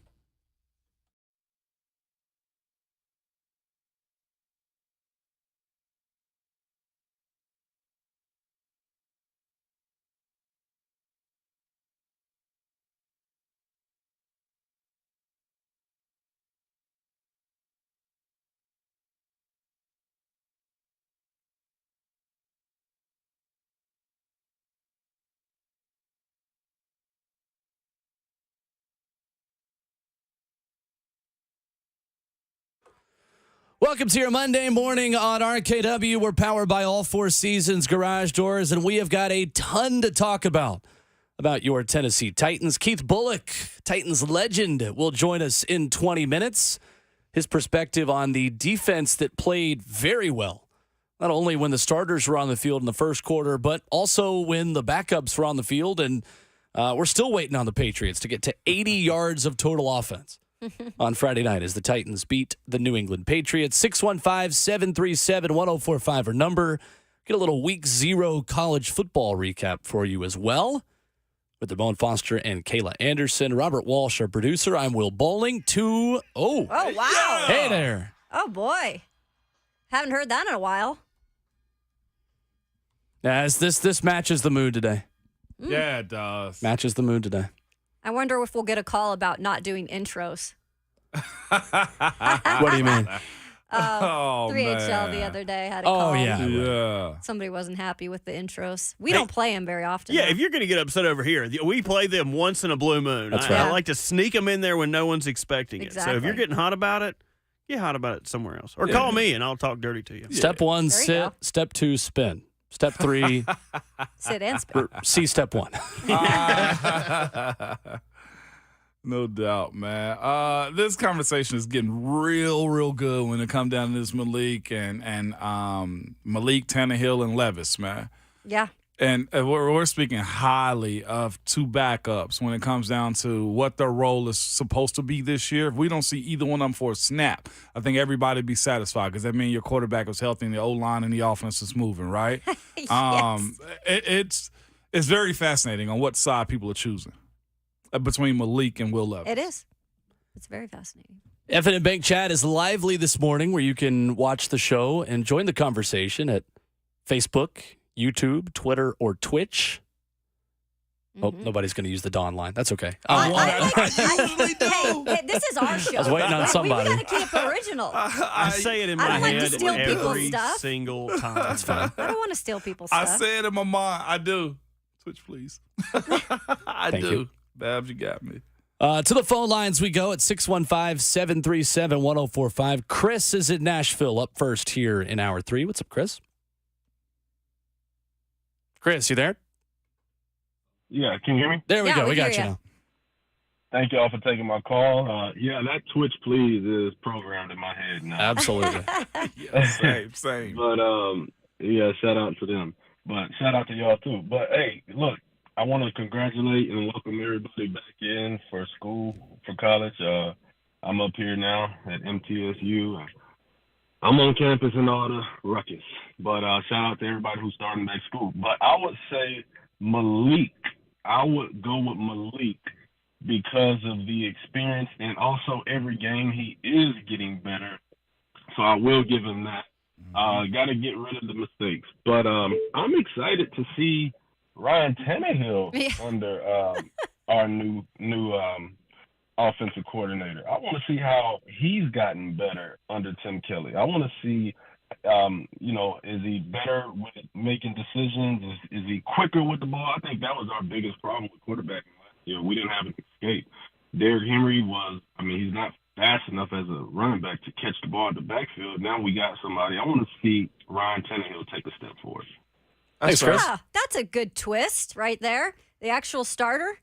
Wow. That's what we've Forgot we had a starter. Guy that handed it off 3 times on Friday. Why do I keep thinking it was Saturday? I know, I on did Friday. too. Well, let me throw a wrench into the conversation. Come on with it, Will. For our hypothetical question we asked, saying week 4, you need a quarterback. Ryan Tannehill, for whatever reason, is unavailable. Do you go with Malik Willis or Will Levis? And Chris answers that question by saying Malik. Is there a third option for bringing someone in off the street again? Seriously. Going to get somebody who's available. Bringing in Josh Dobbs. Bringing in Taylor Heineke. Going to get somebody else that's available. Yeah. Would the Titans do that again, or is it either Malik or Will? I think it's either Malik or Will. Yeah, right now. There's no muddying of the waters anymore when it comes down to that, man. I think it makes sense because they're your guys. There's no reason to get rid of them unless it's a trade situation. It's kind of the way I look at it. Coaches are very particular sometimes. Well, they're creatures of habit with how they do stuff sometimes. Mm-hmm. Like Malik getting all this film out there could be a bargaining chip. Like, hey, you see how good he look? He's made this type of progress. You can work with it. So it can become a trade value. It's also one of those situations where, Malik, if you are going to be our number 2, well, guess what? There's nobody behind you if Tannehill goes out of the game. So let me put you in that situation. We saw tape last week of Will Levis practicing, throwing the ball, using his legs. That quad situation, I'm not sure. Leg, I don't know if it's quad. The leg situation, I'm not sure how serious it is, whether he needed to protect himself or they were trying to protect him. Mm-hmm. Because Will made this point on air. He did have the toe situation, or one of y'all did, the turf toe all last year, and he played through it. One of the things you have to learn as a pro is you are the Will Levis LLC. You are the business of yourself. Your business is to be healthy when you're out there. Nobody cares if you're injured if you can't protect yourself. So if that was the case and Malik was put in that situation, say, hey, there's nobody behind you. Go do your thing. Tannehill got 3 plays, and he's out. This is your show now. Can you win us this game? And he did help win the game. Yes, he did. He won 2 touchdowns. 2 games. Yes, he did. But how confident are you in those 2? It's always going to be the question when you got a guy that was perceived to be. He was perceived to be. I'll say it again. He was perceived to be a first-rounder. Mm-hmm. Yeah. That's the issue right there. For what it's worth, I agree with you, by the way, too, that you wouldn't bring in a third guy. No. And I think for the sheer fact that is there anybody really great out there? Like, let's be honest, it's not 50 years old. You're forgetting about Joe Flacco and now. on the streets. Oh, my God. Carson Is Wentz. he going on 50? Carson Wentz is out there working out in a Commander's jersey, Colt shorts, and an Eagles helmet. He's sitting right there. We got Slay. Nathaniel. Now, Carson Wentz has thrown touchdown passes to Titans before. Maybe he could do it again. Right? I mean, he was playing for the other team. He was with the Colts. Man. I'm being sarcastic for those of you who are going to come at me immediately upon saying and also, I think the Titans, just the way they run things there, is they like the guys that they can develop, right? They kind of like their in-house dudes. So that's the other reason why, unless something catastrophic happened with injuries. But this is the other question, too. Well, this is a conversation we've all had, and this comes from Dominic and F&M Bank Chat. And he says this: I want to pose a theory that I haven't heard anyone say. We've said this one before, though, but I'll give you that one, too. It said Titans keep 3 quarterbacks this year because next year 17 isn't on this roster, and it's Malik and Levis. Yeah, we brought that up. We've brought that up numerous times, and that's where it could be. That's also kind of what we've said, but do you trust it this year? We're talking about this year, and who's your number 2? At this point, since Ryan Tannehill still doesn't have an extension for next year, Wow. Does that mean he's not the quarterback next season? I think so. I think so, too. Because now I think if you believed in him enough to keep him around, you would have gotten him at a discount price already. Mm-hmm. And there's no reason for Ryan to take a discount price now or even really at all in camp. Like, if you wanted to have a bridge in April, you would have tried to tack 1 year onto Ryan's deal, or 2 years. Really 2 years, and with knowing that it's probably going to be one more in 2024. Because now if he plays really well, he's going to go get $30 million from the Raiders or from the Dolphins to go, not the Dolphins, obviously, but a team like that. Yeah. He wouldn't go back there for round 2. A team like that who needs someone, because the way he's kind of been treated here, Ramon, you've said it before. Yeah. Kayla, we've talked about it. Like, why would he come back? Why would he come back? Right. But so if he crushes it, you're if he crushes right now. You're ran right now. Come on. If he crushes it, like you're back to square one. You're back to the square you were before when you went to the AFC Championship game and Tom Brady was sitting there and you chose Ryan Tannehill under again a different general manager. But I think at that point, then the conversation becomes: are you willing to pay Ryan Tannehill $30 million and get rid of Derrick Henry? Because that would be the only option, really, at that point. Like it's questions on both of those. We talked about it this past offseason, guys, about how this was one of the most fascinating off seasons in Titans history. That's not going to end next year. And next year will be next year. And we're going to talk about this season on this show while this season is happening and not worry about the future stuff. But I do think the future stuff becomes relevant when you're potentially making moves this offseason because of what could happen next year. Mm-hmm. The fairest thing that's happened out of all of this, as we discuss these quarterbacks, y'all, is this.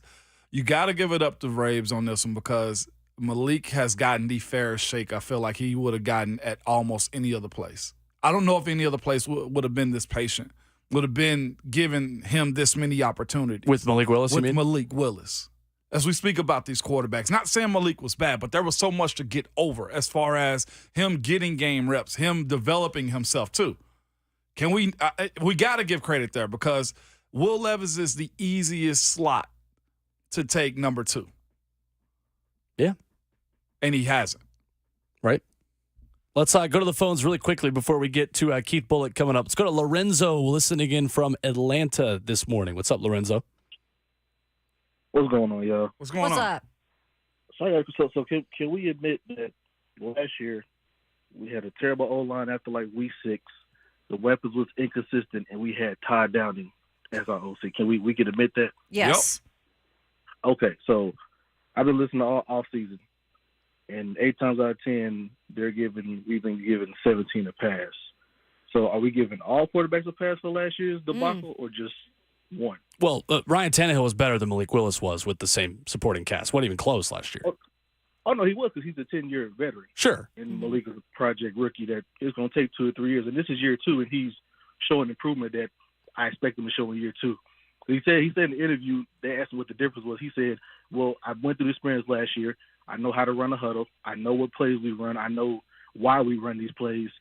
So and he's got comfortable. And he showed it in the preseason. Now, definitely, he has to cut the turnovers. That's obvious. But he's drastic from last year. If this year's Malik would have played against the Chiefs and the rest of it, we would have been in the playoffs. So, but, I mean, real quick before we go to break, do you want him in week 4 against Cincinnati if he has to play, Malik? Absolutely. Okay. With him, Derek, Chiggs, Burks, yeah. That's fair. Absolutely. And the O-line, yeah. Because with the Bengals, like I said, we could, like, Malik could throw the ball consistently. And I don't know if y'all noticed after that touchdown to Jackson, D-Hop came over to Malik, and they were talking, and he was like telling him, like he was like talking to him, and he was like giving him props, like blah blah blah. So I think people on the team, and like I said, D-Hop is new; he wasn't even there last year. They're rooting for him. He sees the talent that Malik has. So, and again, availability is the best ability, man. So, facts. Thanks, Lorenzo. Appreciate the call. We'll dive into this same question with Keith Bulluck coming up next. A Titans legend stopping by on the show when we come back.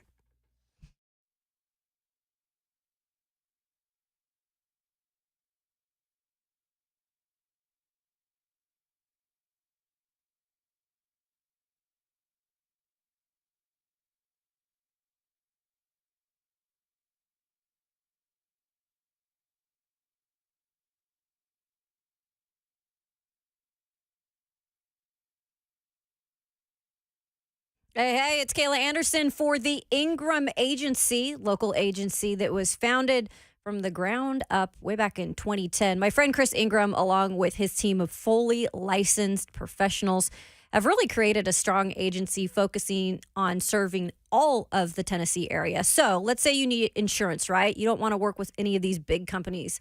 This is the company to work with, specializing in a wide array of products. They do everything: auto, home, life, commercial, even aviation.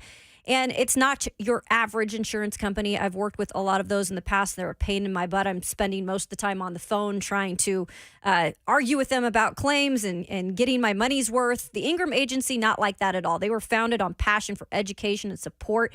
And their goal has really always been to guide and protect clients comprehensively. So if you want a family-owned insurance company who actually cares about the customer, make sure to call the Ingram Agency, 615-206-8276, or you can log on to theingramagency.com.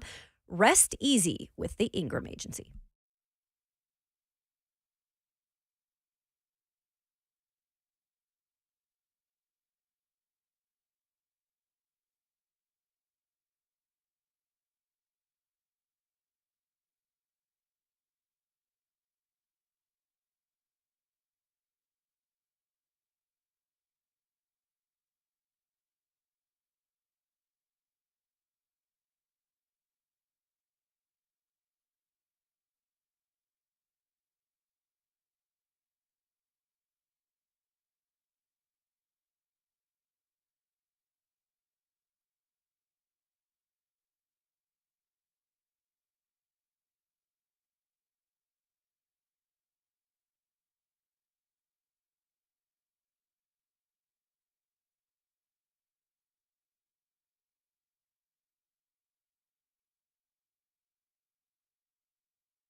It's a Monday morning on RKW, and we're powered by All Four Seasons Garage Doors. 615-737-1045 is how you join us in 20 minutes talking Titans. But right now, we go to the phone lines and are pleased to be joined by former Titans linebacker Keith Bulluck right here on the show. What's up, Keith? How are you? I'm doing all right. How you doing, Will? Great. Kayla, Ramon. What up, bully? I enjoyed your jabs at Mayer and Slay on Friday. I listened to your interview with them and immediately just enjoying this air conditioning, man. Getting ready for this kickoff. Yeah, they try to get me with a banana in the tailpipe, try to get me out there on Friday. I hit Slay. I'm like, y'all inside or outside? Because I kind of am a little savvy vet. He's like, outside. I was like, I'll take a rain check on that. There we go. Brent and Slay are warriors for enduring that. But that's a vet. That's why they get paid the big bucks. That's right. Superstars. Keith, talking about the Titans quarterback situation coming out of this game on Friday. Malik Willis, 15-20, 211, 2 touchdowns, 2 picks. What did you like? What did you not like about his game Friday?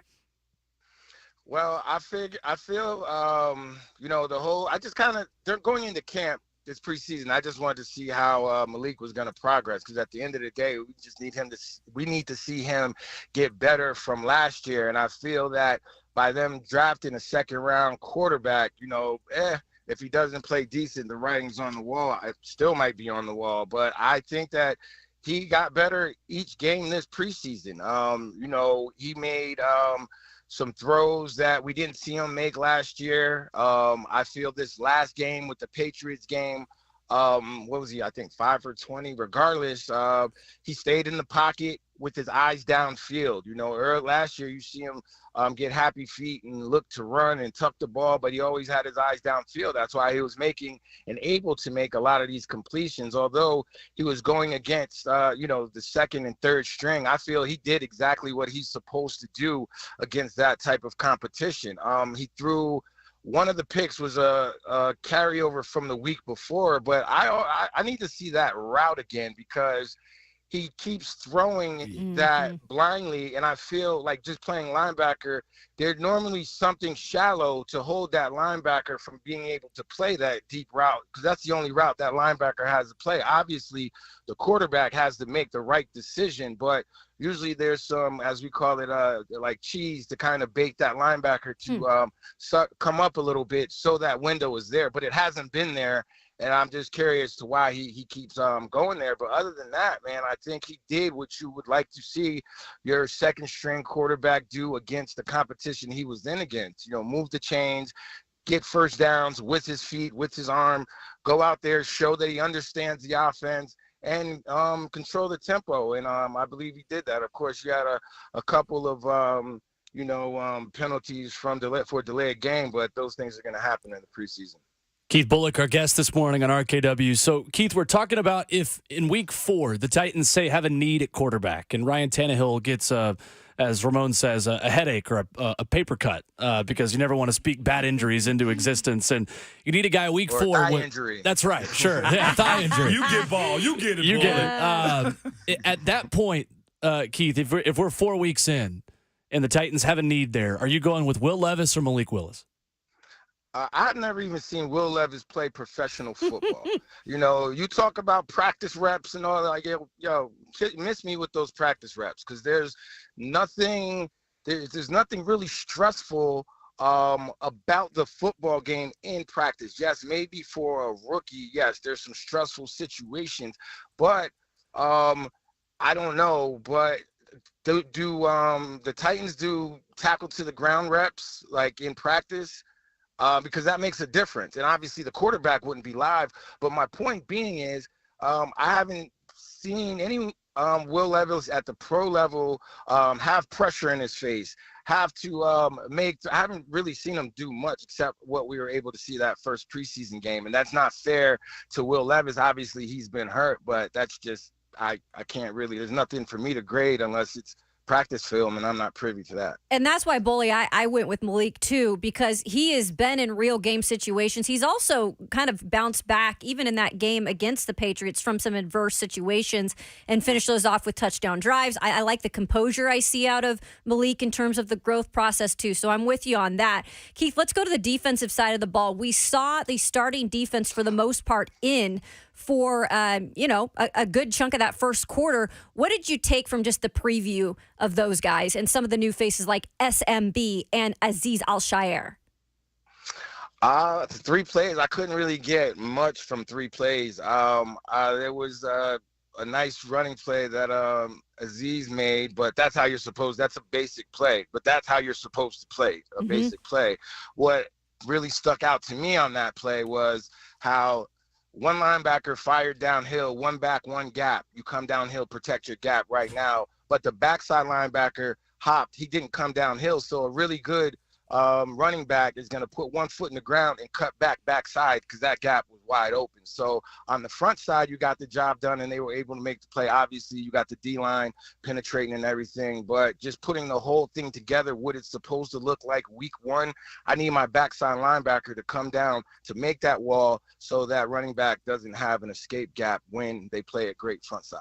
Well, speaking of the linebacker spot, we had this discussion last week on the show. Monty Rice has just not been available, and that's not a good thing right now, considering you really needed him to take a step forward this season. And so now you're talking about Azeez Al-Shaair, Dr. Gibby, who is getting a lot of praise, not as athletic, obviously, as a guy like Monty Rice, who has a little more speed. And then you go down the line. What do you see in terms of this shaking out? Do they continue to give Monty Rice an opportunity? I mean, I don't know how many opportunities you expect to get in the NFL, and Coach Vrabel, he played at Pittsburgh and then really, made his mark with the Patriots. So he understands what it's like, maybe bouncing around in the NFL. Mm-hmm. So he wouldn't be afraid to go to the next man up. What I will say about Givens is that, last year he was brought onto the team, late season, and he might have been in like mid-season mode where, whatever shape he was in coming into the season. Whereas this offseason, he could come in with the mentality and the mindset that, look, I'm competing for a starting position. I got some opportunities last year to play. I did well, but then sometimes, obviously, you can only do what you're physically able to do. Football's about matchups, and sometimes a good offensive coordinator is going to find that matchup to, put people not in the best situation. But I think that, coming in with a full offseason here with the Titans, with a full camp, with a full understanding of the defense, Givens is probably your best bet because he has that confidence that, he even played and showed with last year. Bully, man, I want to revisit the quarterback conversation real quick with you. And I just got to ask you, as a player, former player, and as a Titan specifically, why does it feel so dirty to talk about Will Levis versus Malik Willis, man? Like, both of them I feel like will have opportunities, but, of course, when discussing who did what, it just feels dirty discussing it, man. I don't even know what the discussion is because we saw one, a lot, and then we didn't see another one. And then, just like for me, like what happened if you're at new Minnesota practices and you're not contact, the quarterbacks don't get hit, and he has a thigh injury. To me, that's a phantom thigh injury, but that's not my business. That's not my place. That's just me outside looking in. That's just my thoughts. Like, how he get a thigh injury? Okay, let's move on. Malik gets more reps. He gets to get more film. So if they cut him, at least he got some film out there, for other teams to look at. Because at the end of the day, Malik had to go into this preseason and this season after they drafted Will Levis with the mindset, I'm competing and I'm auditioning for any team in the NFL that wants my services. I don't know, and I can't really speak to why, you wouldn't want to put your second-round draft pick out there. I can, just guess and be like, you'd rather see Malik just maybe – obviously help himself or hurt himself, but you're going to rock with Will Levis because he's your, 2023 second-round pick. On the other side of the ball, too, since we got the opportunity to see him, especially Harold, man. How good was it to see him bend in the corner, man, coming off that ACL? I didn't have that injury, but apparently that's always a big step to take, man, is bending on and cutting on that knee after the ACL injury. I think it was great for him because coming off of I had that injury. So coming off of my injury, you think you're the same person, but you have to go out there and test it. And it's like it's not for a while that, you don't think about it. So it's great that he was able to get out there, play tackle to the ground, full contact, using different movements, using natural football movements. Because, in practice, we can brother-in-law, we can, step through it. We can kind of let you get by. You're not fully exerting yourself. You're not putting your body under the different stresses that you get from, that set hut in a real life situation. So it was great for his confidence, and I think it's great for the entire Titans defense confidence to know that Harold Landry is feeling good, and they're looking forward to him and Arden Key causing some things on that outside pass rush. Keith Bulluck, our guest this morning here on 104.5 The Zone. Keith, Andre Dillard plays into the third quarter and gets 40 snaps at left tackle for the Titans on Friday night. What did you see from him specifically on that offensive line, and does that inspire a lot of confidence for you, a guy playing that long, or are you cool with it? I'm very cool with it, but I didn't see much of him. I promise I wasn't really paying attention to the offensive line. But based off what you said, is great because any reps that guy can get in a new system is great reps, especially if they're positive reps. And I don't think Malik got sacked too many times last week. I feel like this whole preseason, the offensive line has done a really, really good job. Obviously, the Titans are killing it in the rushing game, but Malik hasn't necessarily been on the ground too much. And then a lot of times with a quarterback like Malik, he's mobile in the pocket. So those young offensive linemen that are trying to get cohesion, sometimes they might not necessarily know where he is just because he's mobile like that. But he's still making plays downfield. I feel on that last touchdown pass, Malik moved the pocket unbeknownst to the O-line and, boom, threw a dart. So I think those guys, everyone that was in there, I don't know their individual grades, but I think, you got to tip your hat to the offensive line coach, the O coordinator, and those offensive linemen just because they were such a big question mark. Now we have to see when they're out there week one, but Will, to get more into your question, as many reps, live reps, as they can get to try and get some cohesion or just for yourself to get a feel as an individual is great. Keith, who stood out to you then? You were saying, you're obviously looking for particular things when you're watching some of these preseason games. Clearly some of the young guys playing in these games. Who stood out to you, or what stood out the most in that game against New England? I think the running backs. I like how the offense was able to move the ball, man. Like the running backs, all three of them, that were in there, were able to get yardage, whether it was sneaking out of the backfield, being in a place where Malik knows to find you, or, taking the handoff. I like, who's the running back last week that he had a nice run? Julius Chestnut or Tajay? Yeah. A lot of guys, they break into the second level. That safety coming down might clip their thigh and they'll go down. But the way that he, put the little stiffy out there and was able to step over that weak leg tackle was huge. That's like a dynamic play, for him to be able to take that to the house. Chestnut had some great runs. So I was overall impressed with the running back room, but the running backs cannot do that without the play of the O-line. True. And when it comes to the 3 reps that I'm not just saying that because Ramon is on the phone. You know what, Bully? We know you'll tell it. I was going to not bring that up, man. But the fact that you was asked about the offensive line play, you was like, I wasn't paying attention to him. I was like, that's the story of our life right there, man. But other things allow you to notice that because one thing don't work without the other. You know what I'm saying? Yeah.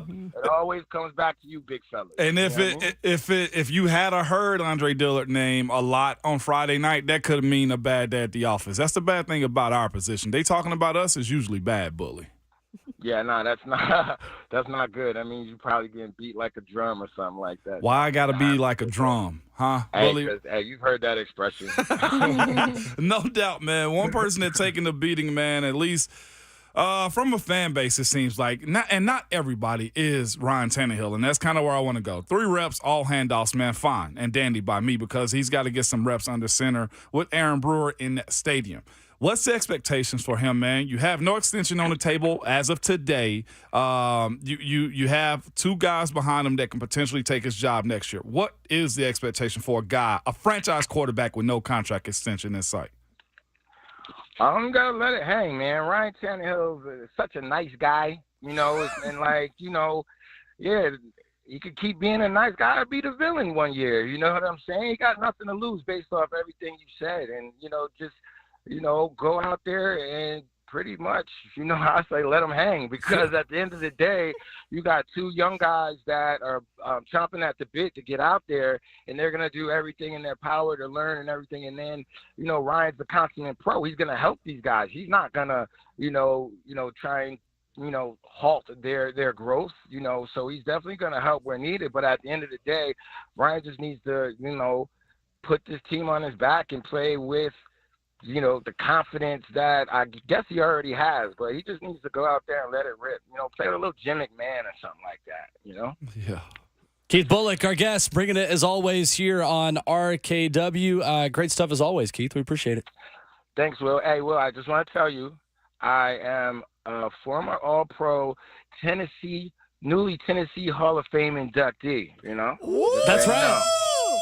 What a mirror bully. I appreciate the nasty Nas on the intro, but then it's like linebacker Keith Bulluck. Come on, baby. I earned that stuff. Hall of Fame linebacker. Tennessee Sports Hall of Fame linebacker. Will, I got to find a way to mess with you, Will. Oh, I know you do. That's great. Keith is my guy. Keith's the kind of guy that'll slap you upside the head, but he likes you when he slaps you upside the head. He'll bring you a coffee. He'll bring you a coffee after that. Thank you, Keith. You are a menace. All right. Y'all have a great week, man. I appreciate it. Absolutely. There's Keith Bulluck with us this morning. Tennessee Sports Hall of Famer. There we go. All pro. Newly. Put the surprise out of your voice. 10+ year starter, Keith Bulluck.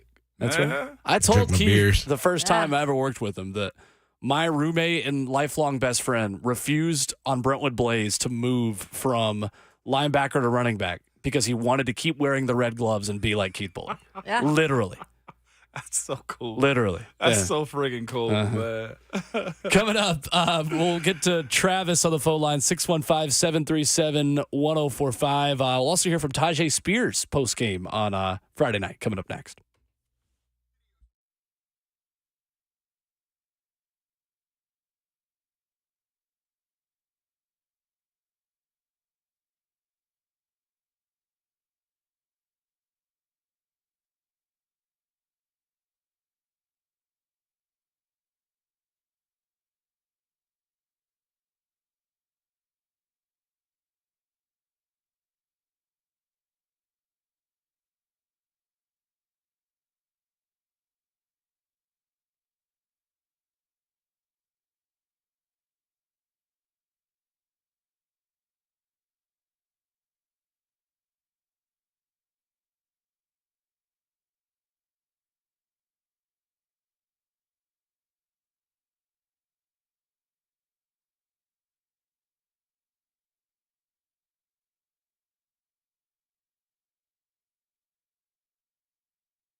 Finishing up hour number 3 on a Monday morning edition of Ramon, Kayla, and Will. This is music that Ramon Foster would affectionately call big game music. Yeah.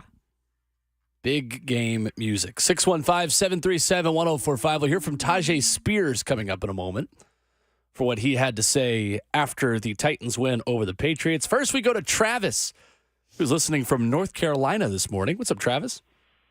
Hey, how y'all doing today? Great. Good, how are you? Hey, I'm doing well. I just wanted to briefly talk about the Malik Willis, Will Levis debate. You know, I like Malik. He's shown improvement, but we just got to call it what it is. They already drafted Will Levis in the second round, you know. And then, two, I mean, I see Malik making progress, but it's like Ramon said, if I had to put him in week 4 against Cincinnati, I wouldn't really trust him to be able to successfully run that offense. And at the end of the day, if you keep 3 quarterbacks, you might have to cut somebody that you need. I couldn't imagine keeping Malik Willis and having to cut Caleb Murphy, or having to, you know, maybe not keep an extra offensive lineman that you need. So that's my position on that. Yeah. Thank you, Travis. I still think they might very well keep 3 quarterbacks, though. I'd say that's the leader in the clubhouse. Yeah. I'm pushing back now. I don't know what to believe if they keep 2 or 3 now. I'm almost leaning towards 2 now.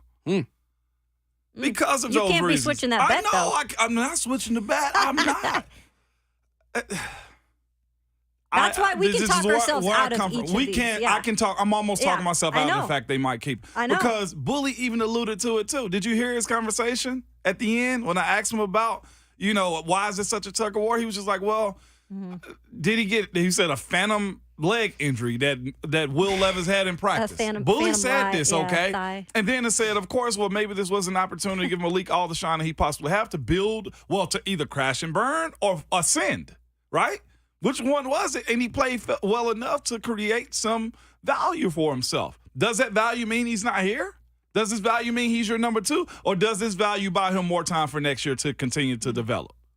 On Facebook Live in the F&M Bank chat, Lorenzo says, why are people high on Levis and we haven't even seen him play yet? Because your GM tried to use a first-round pick on him. And then when he couldn't, he traded up and used a second-round pick on him and doubled down and said, okay, I couldn't get the guy I wanted at quarterback in the first round, so then I'm going to go make a move and get him in the second round.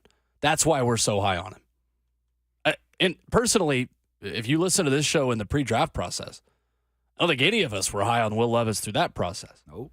In practices, he's been better than I think all of us expected. But our evaluation is secondary to Rand Carthon's, which is a first-round pick valuation on Will Levis.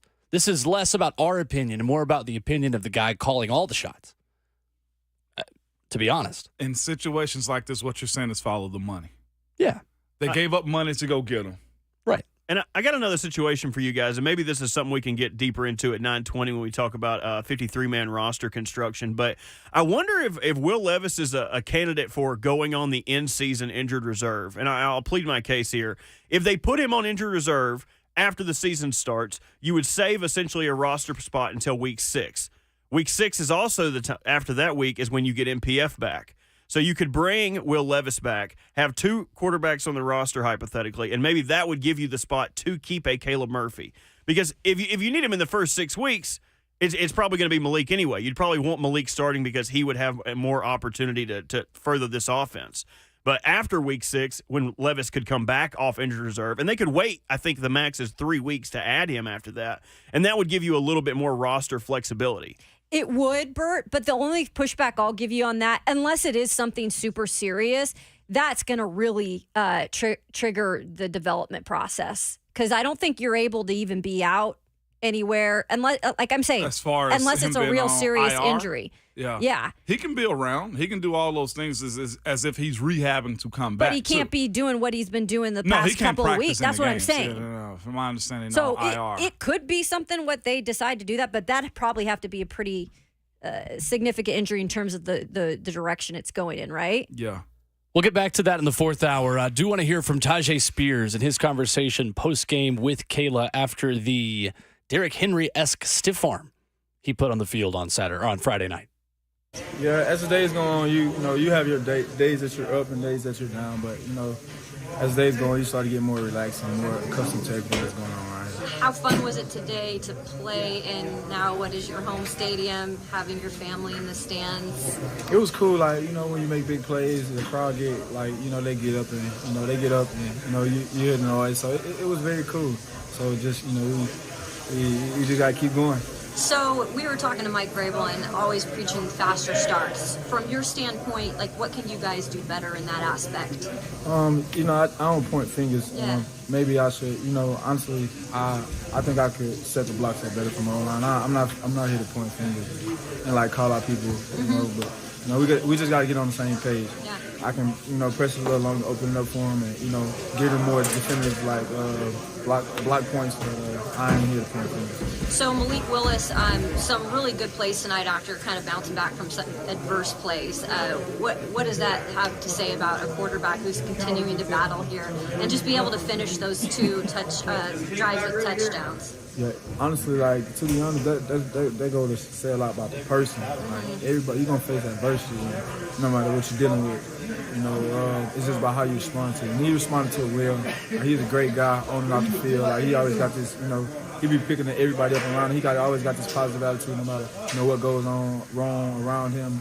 Like, he's gonna always, find a way to push through. So, hats off to the league. Okay, take me through the stiff arm. Stiff arm? Yeah, I gotta take me through that. I thought I was finna, he just caught his helmet, like square on. So I felt like I had a shot, so I just threw it out there. I planned it, I timed it up. Did Derek give you any because he's the king of it? Yeah, he did. He helped us with a lot. I don't know if he helped me with that, but he helped us with a lot. He probably did though. He should have given you some props on that one too. He said he did give him props on that. Yay. There's Tajay Spears with Caleb post-game on Friday. Good stuff from him, a guy that is certainly impressed as much as anyone so far in the preseason. We got to get to calls. We will get to Travis coming up next. Apologies as we or I guess we did get to Travis, didn't we? That's on me. We'll go to Grasshopper up next. There have been a lot of people ready to jump in. We will go rapid fire on the phones coming up.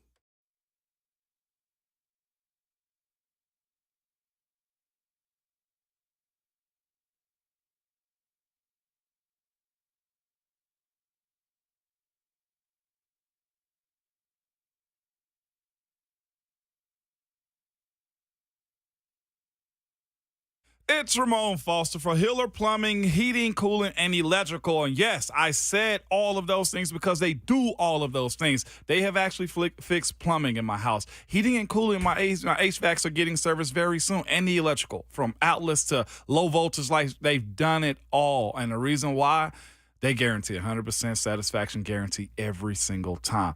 It's 100%.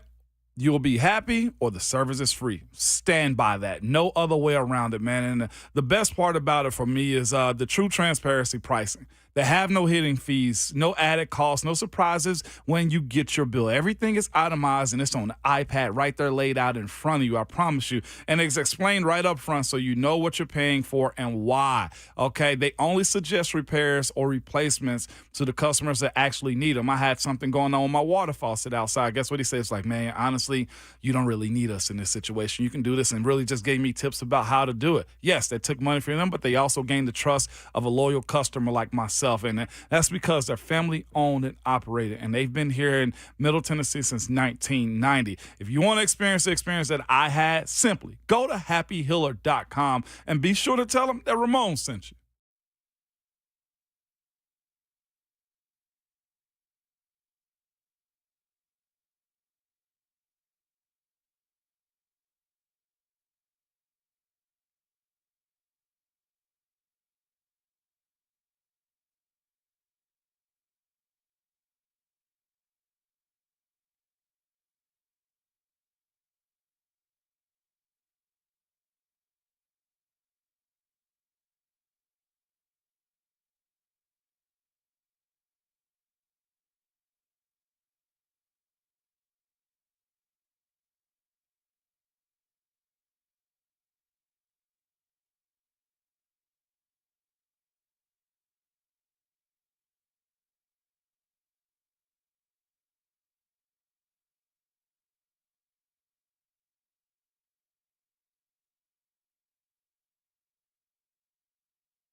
What's going on, you bunch of hooligans? It's 9 o'clock. Good morning from the 104.5 The Zone Studios. I'm Robert Walsh. Roster cutdowns began over the weekend ahead of Tuesday's deadline, and the Titans were active as well, releasing kicker Michael Badgley and waiving DB LJ Davis, wide receiver Gavin Holmes, offensive lineman Zach Johnson and James Murray, and tight end Justin Riggs. So there are probably going to be some more roster moves throughout the day. Just make sure you keep it here, and we'll keep you up to date on all of those. Teams aren't wasting any time throwing rookie quarterbacks into the fire, with 3 slated to start week 1 now. Number 1 overall pick Bryce Young is going to start at Atlanta. We learned yesterday after the Saints-Texans game that C.J. Stroud will start week 1, and he will start at Baltimore. And number 4 overall pick Anthony Richardson is going to start at home versus Jacksonville. Some NFL hits from over the weekend. The Dolphins signed defensive lineman Zach Sealer to a 3-year, $30 million extension. The Steelers traded guard Kevin Dotson to the Rams for some pick changes. And the Browns cut wide receiver and former third-round pick Anthony Schwartz. For all your foundation repair and waterproofing needs, visit USSTN.com. Breaking news at once on your home for the Titans and the Vols. This is 104.5 The Zone.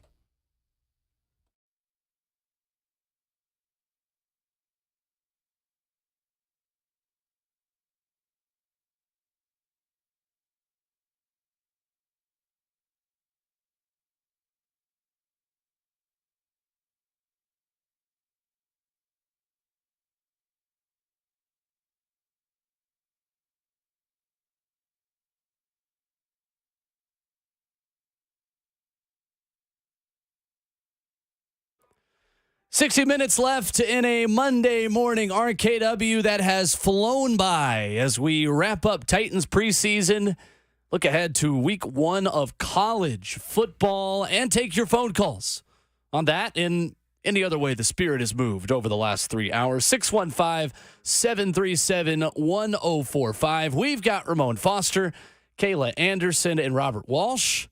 My name is Will Bowling. We will recap a bit of college football's week 0, which included a Vanderbilt win over the Hawaii Rainbow Warriors late into the night on Saturday night over at First Bank Field at Vanderbilt Stadium. I was actually glad the game was delayed. I think you said it earlier off air. You got an opportunity to get home to see a late night game. It was good. Kickoff, I think it was like 8:14 or something after the delay. Or First Bank Stadium, excuse me, not First Bank Field. Yeah, it was a late one.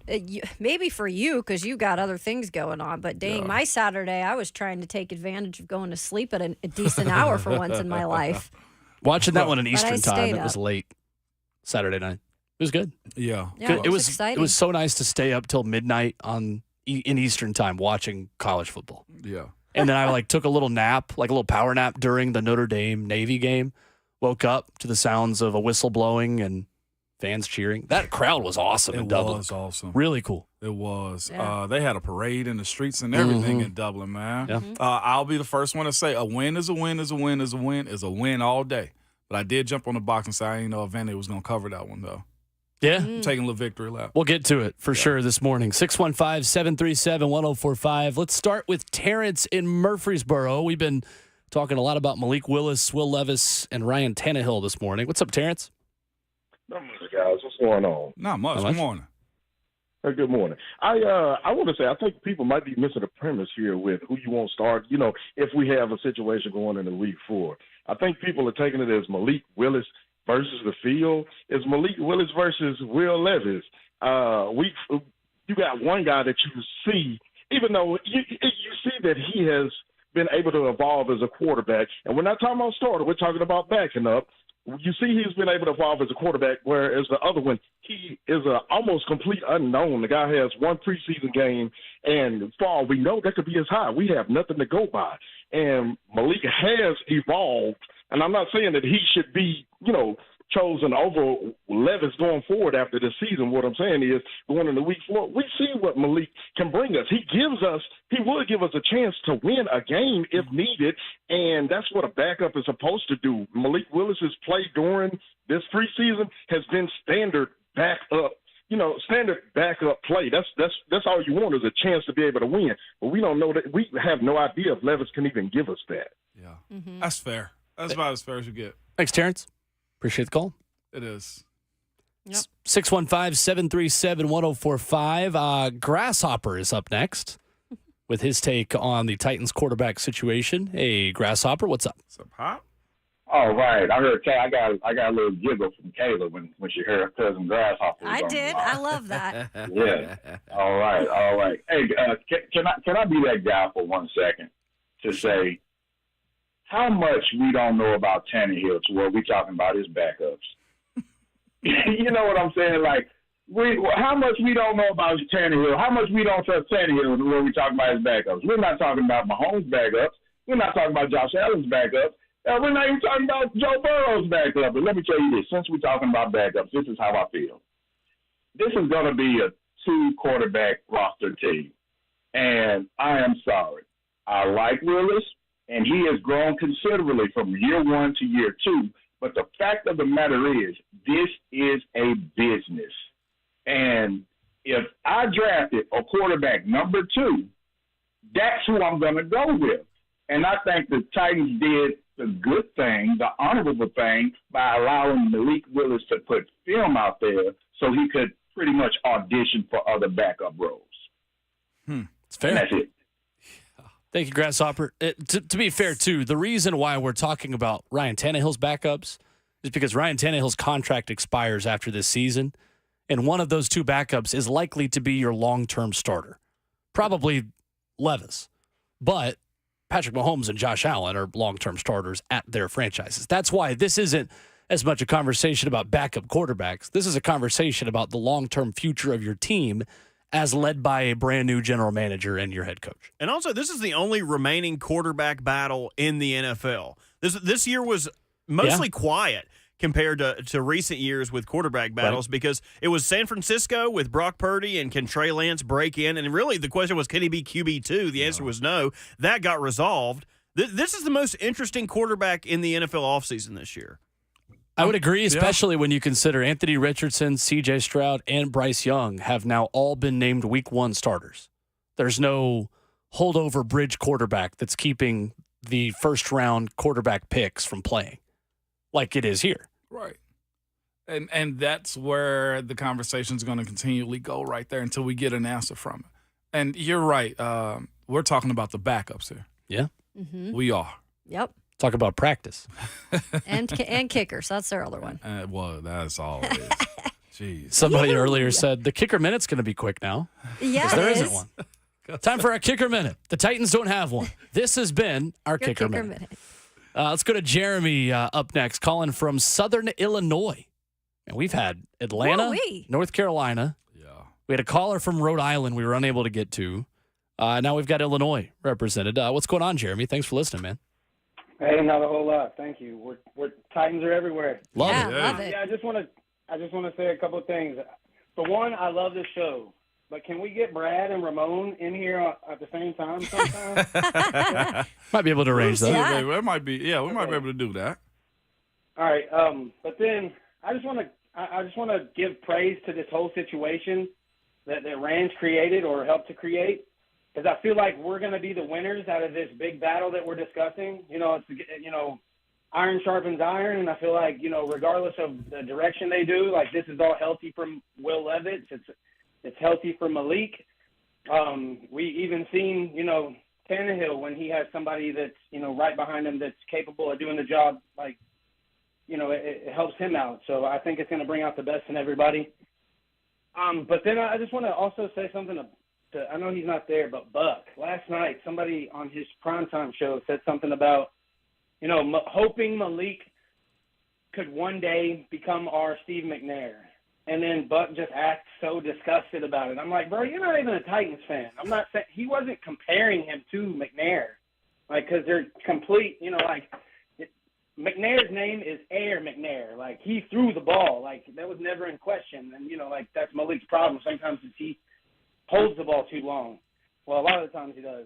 But I'm just saying, as Titans fans, it's not unhealthy for us to hope and wish somebody becomes on somebody who's great's level.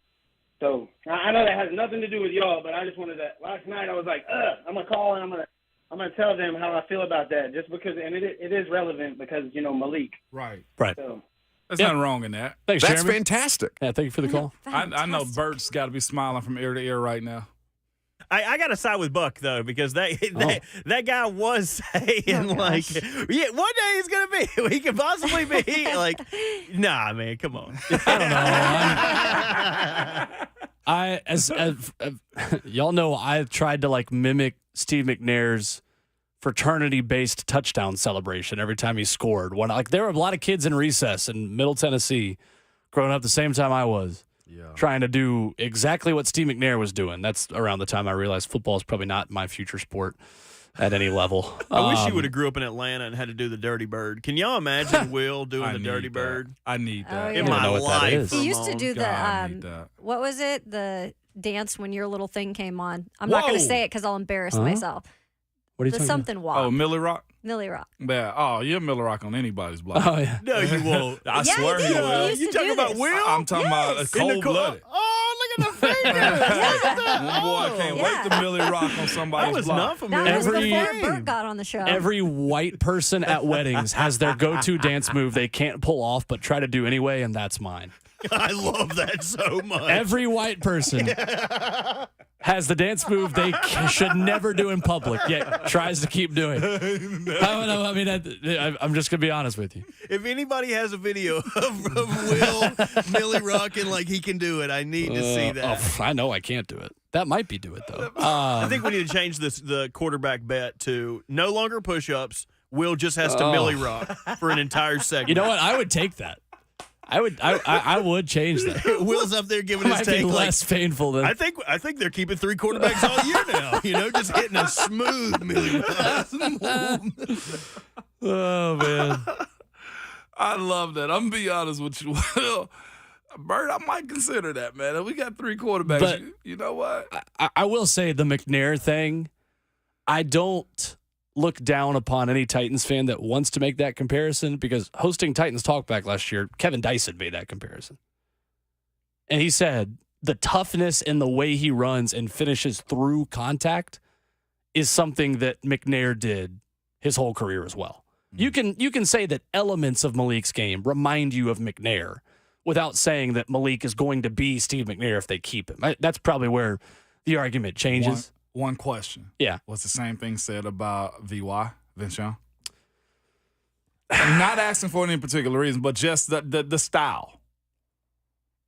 A little bit. Okay. I mean, other people who were covering this team around that time in this building could speak better to it than I could. I was just a fan growing up at that point.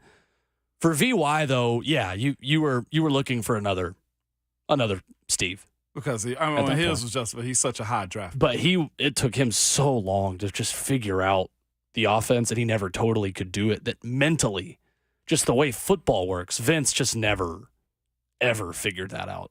And you knew it in the moment. Like it was just him making plays, and you thought, man, this guy's a gamer. Like Steve, he's just making guys miss, but he never made that progression to figure out the mental side of playing football.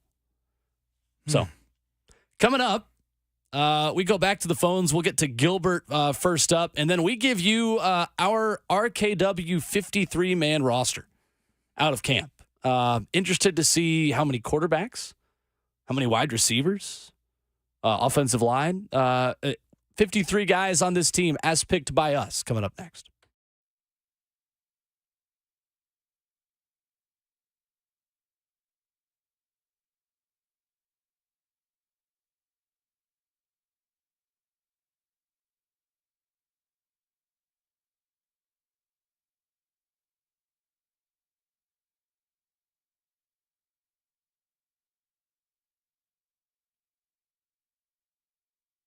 It's Ramon Foster for Zen Sports, and guess what? It's football season, and it's time to switch. Yes, I'm telling you, it's time to switch to Zen Sports, the fastest-growing sports book in Tennessee, changing the betting bonus game with their cash rewards program. You're probably wondering, what is this program you speak of, Ramon? Well, it's this. When you sign up for Zen Sports with the referral code, earn a welcome bonus that gives you 5% cash back on your total betting volume for your first 15 days of betting. 5%. Think about that for a second. Yes, that's money back into your pocket that you can just say to yourself, at least I won something if it was a bad weekend for you. But if you won, you get to put some on top of that with that 5% coming back to you. On Zen Sports, keep betting and keep earning rewards too, where you can earn up to 3% of your betting volume every month with their cash loyalty programs. What other sportsbook is rewarding you every month with cash, not credits or points. Yes, you get cash. So stop wasting your time and money on other sportsbook when you could be earning real cash rewards with Zen Sports. Download today on the App Store or at zensports.com. Your wallet will thank you later. And if you have a gambling problem, call 1-800-889-9789. Terms and conditions apply. You must be 21 years or older and present in Tennessee to bet.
Continuing your Friday morning on RKW, powered by All Four Seasons Garage Doors. 615-737-1045 is our number.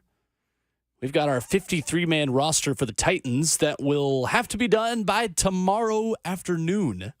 Ours will be done in this segment. So we will get to that coming up in a moment. First, we go back to the phone lines, though, where Gilbert is in Southern California this morning.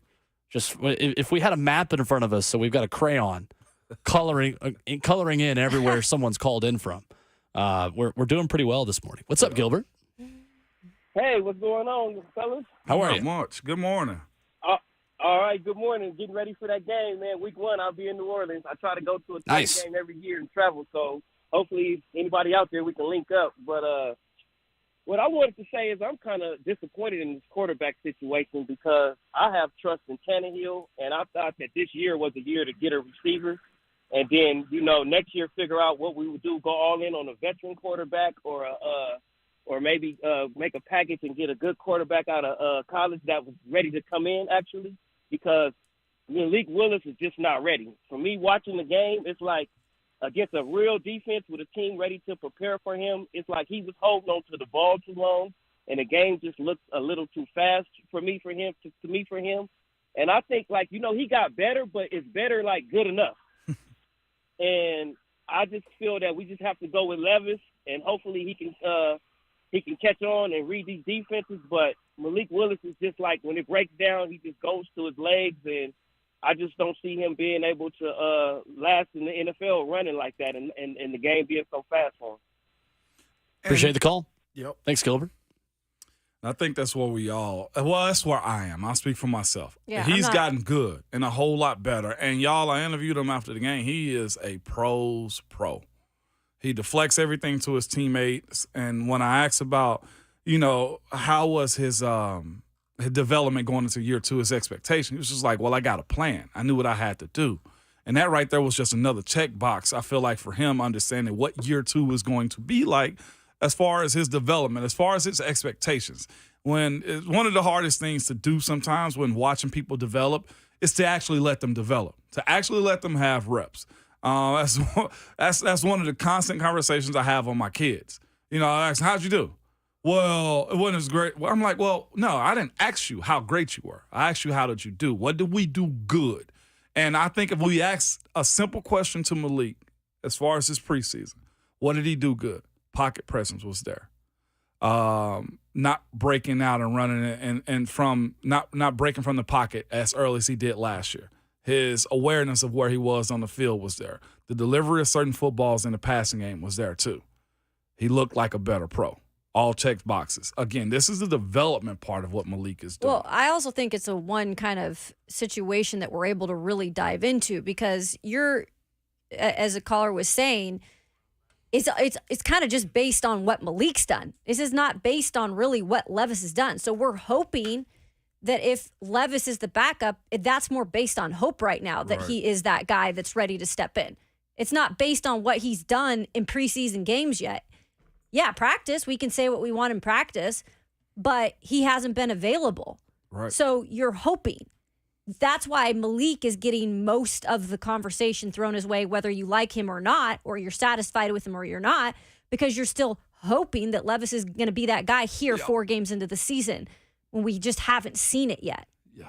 Because he hasn't been out there. Mm-hmm. So let's get to the 53. Let's start at quarterback. This is what we are predicting will happen. Not necessarily what we would do. I think it's important to preface that. There's a balance there, of course, but frankly, if we're picking what we would do, I think there'd probably be 2 quarterbacks on the roster, but that's just speaking for myself personally, not for the whole group. For the whole group, though, I'll work as the tie-break vote, and let's go position by position. So let's start at quarterback. I got the 3. I'm locking in 3 until something else changes. Yep, 3 for me. Yep. I got 17, Malik, and Levis. Yep. All right, cool. Check on that one. Running back. 3. 3. Who's your third? Derrick Henry, Tajay Spears, Julius Chestnut. Okay, hands that's down. mine too. I could see them holding on to Hassan. Nah. But he is still practice squad eligible. Yeah. Okay. Wide receiver. Wide receiver, I got Traylon. D-Hop, NWI, Chris Moore. Yeah. Kearis Jackson. Ooh. And Reggie Roberson. Wait, so how many do you have? That was 6. That was 6. Okay. 6 wide receivers. You know why? And so you're putting Kyle Phillips on IR. Yes. Yeah. For the first 4 weeks of the season, he'd be out on IR. Okay. Mason Kinsey, practice squad, and Rayson McMath, practice squad. That could be a 7th with Racy Okay. and Colton. Well, I was going to say, what about Colton Dowell? Same Practice thing. squad. I think it's important to note, though, that Kyle Phillips would have to make the initial 53-man roster to be placed on injured reserve. Which they can't place him on injured reserve now, or his season would be done. So Tuesday, he will be on the active roster, but then they will move him to IR, opening up another spot to bring someone back. So that's why I think they start with Kyle on there. So, yeah, in that get what I'm case, saying? Ramon, are you saying either way he gets cut, or No, you're saying Kyle makes it and then goes to Kyle IR? makes it and go to IR, so that's Okay. 7 there. Yeah. And Kearis would be your 5th, right? So, well, yeah. Or your well, 6th, I'm well, sorry. So, Roberson makes it in addition to Kyle or as Kyle's replacement? It's in addition. In addition. Okay, so you're keeping 7 wide You're keeping receivers. 7. Okay. Now I am with that rule right there. Yes, I am keeping 7. Kayla, what about you? 6. DeAndre, Traylon, Kyle, NWI, Chris Moore, Kearis Jackson, more so for special teams. I'm going to side with Kayla on this one. That's fine. I'm keeping 6 because I think they can push Roberson to the practice squad and then just call him up to replace Phillips while he's out. Mm-hmm. I'm essentially doing the same thing, but yes, you're right. I'll hold on to my 7. And I'm keeping Colton Dowell for sure on the practice squad and Mason Kinsey definitely on the practice squad. Okay. You could probably put a third guy in McMath on there, but I think to begin with, Mason Kinsey does enough for them just as a practice player that he's probably going to be on the team. Absolutely. Tight end. This is where it got sticky for me. Yeah. I have 3, and it could be 4, but I'm going to stick with these 3. Chig, Trayvon Wesco, and the draft pick, Josh Wiley, although he didn't overconvince me. I know, I just feel like there's a lot of that P word there. Yeah, I thought he was fine. I think he was bad. He wasn't bad, but he had bad stuff happening around him to his own undoing. I thought his bad moment was this past week. I don't think the ball over his head that was thrown for a pick is one that he has to catch. Yeah. I think it was over his head. Didn't he have a fumble in preseason week 1 He did. as well? Yeah, he hasn't been great. He had the fumble. No, he's not been great. Tight end's tough for rookies. I think he's another guy that could this is tough because guys aren't getting hurt, but I would say that he's a guy who could get a hangnail and potentially be on IR because he just needs to be around the building longer. He needs to work out longer. He needs to get bigger, stronger, faster, all that good stuff. So it wouldn't surprise me if he did not make the 53-man roster by proxy of him going to injured reserve, and that would allow you to keep a Raider or the international tight end player they have. Thomas Odakoya. There you go. Yeah. Kayla, how many tight ends I've are you got keeping? 4 because of the blocking, just the blocking. We know how much this is always stressed. They don't have a fullback. So I'm going to go with Chig, Wesco, Wiley, and T.O. I'm going to side with Kayla on this one, too. I think they keep 4 tight ends. You think they keep 4? I think Odakoya has been a good enough blocker, and you have enough questions on that offensive line to need someone who's essentially an extension of the O-line as a blocker. Yeah. Not to get in the weeds, but maybe this is a question for Rhett or one of the Titans people when they come on. I wonder how the international pathway players work, if that's just an off-season waiver where he doesn't count towards the roster, or if that is a 53-man thing as well, where he could be on the roster and not count towards a spot because he's one of the international pathway players. I'm not sure. No, I think if you count all the same regardless of where you came from. Yeah, he has to. There are benefits to adding guys like that in the offseason, I believe. But yeah, he does. Right now, he doesn't count towards 9. Right. So I didn't know if that continued through the year. I don't think so. Offensive line. So as it stands, as a show, since I'm functioning as the tie-breaking vote here, we've got 3 quarterbacks, 3 running backs. There's 6 wide receivers. There's 12, plus 4 tight ends, 16. There are 37 spots available on this team. Yep. Offensive line. I got Andre Dillard, Peter Skoronski, Brewer, Brunskill, Hubbard, Jalen Duncan, Corey Levin, Ruse, Justin Murray. He already got cut. Justin Murray? No, Jordan Murray got cut. Jordan. Justin's the tackle. He's number 73. Okay. Yeah. James Murray. James. Got cut. There was like 3 That's on me. Murrays. 2 J Murrays. Yeah, 2 J Murrays. My apologies. I'm with you on that. All of that. Because I don't know who's your true tackle replacement on game day if it's not Justin. Jalen could be it, but is Jalen ready to go in the hurt game? right now. But I think he's too good to be. He's banged up. He's too good to be cut. I think a team will pick him up if you release him. Yep. Jalen Duncan. That's 8 offensive linemen. Kayla, you agree with all those? I do, yeah. Okay. I do. Works for me. Defensive line. Oh, boy. This one's interesting. I blended this one almost with the outside linebackers too, I guess. So I'll go D ends and D tackles, nose tackles. Is that fine with Yeah. Let's for I'll the give sake you of that. this, Landry, Murphy, and Weaver count as linebackers or outside linebackers. Correct. Yeah, they are. You're Okay. right. All right. Go ahead. D end, D tackles, D ends. All right. Danico, Jaden Peavy. Yep. Jeff. Yep. Jaleel Johnson. Tier. Okay. And I'm on a hang up if Naquan or I know. Pecco. Yeah. I have Naquan in there. I have 5. Of Because that I didn't group. have Juliet. So, you have him instead of Jaleel Johnson. I do, then. right. Okay. But I'm still on the fringe of Naquan and also Pecco. As far as run stopping guys. I'm going to give the benefit of the doubt to Jaleel Johnson. Okay. On this one. On those 5. You cool with those 5 right Yep. there? Okay. Well, we're on the same page now. So we've got 29 players picked so far.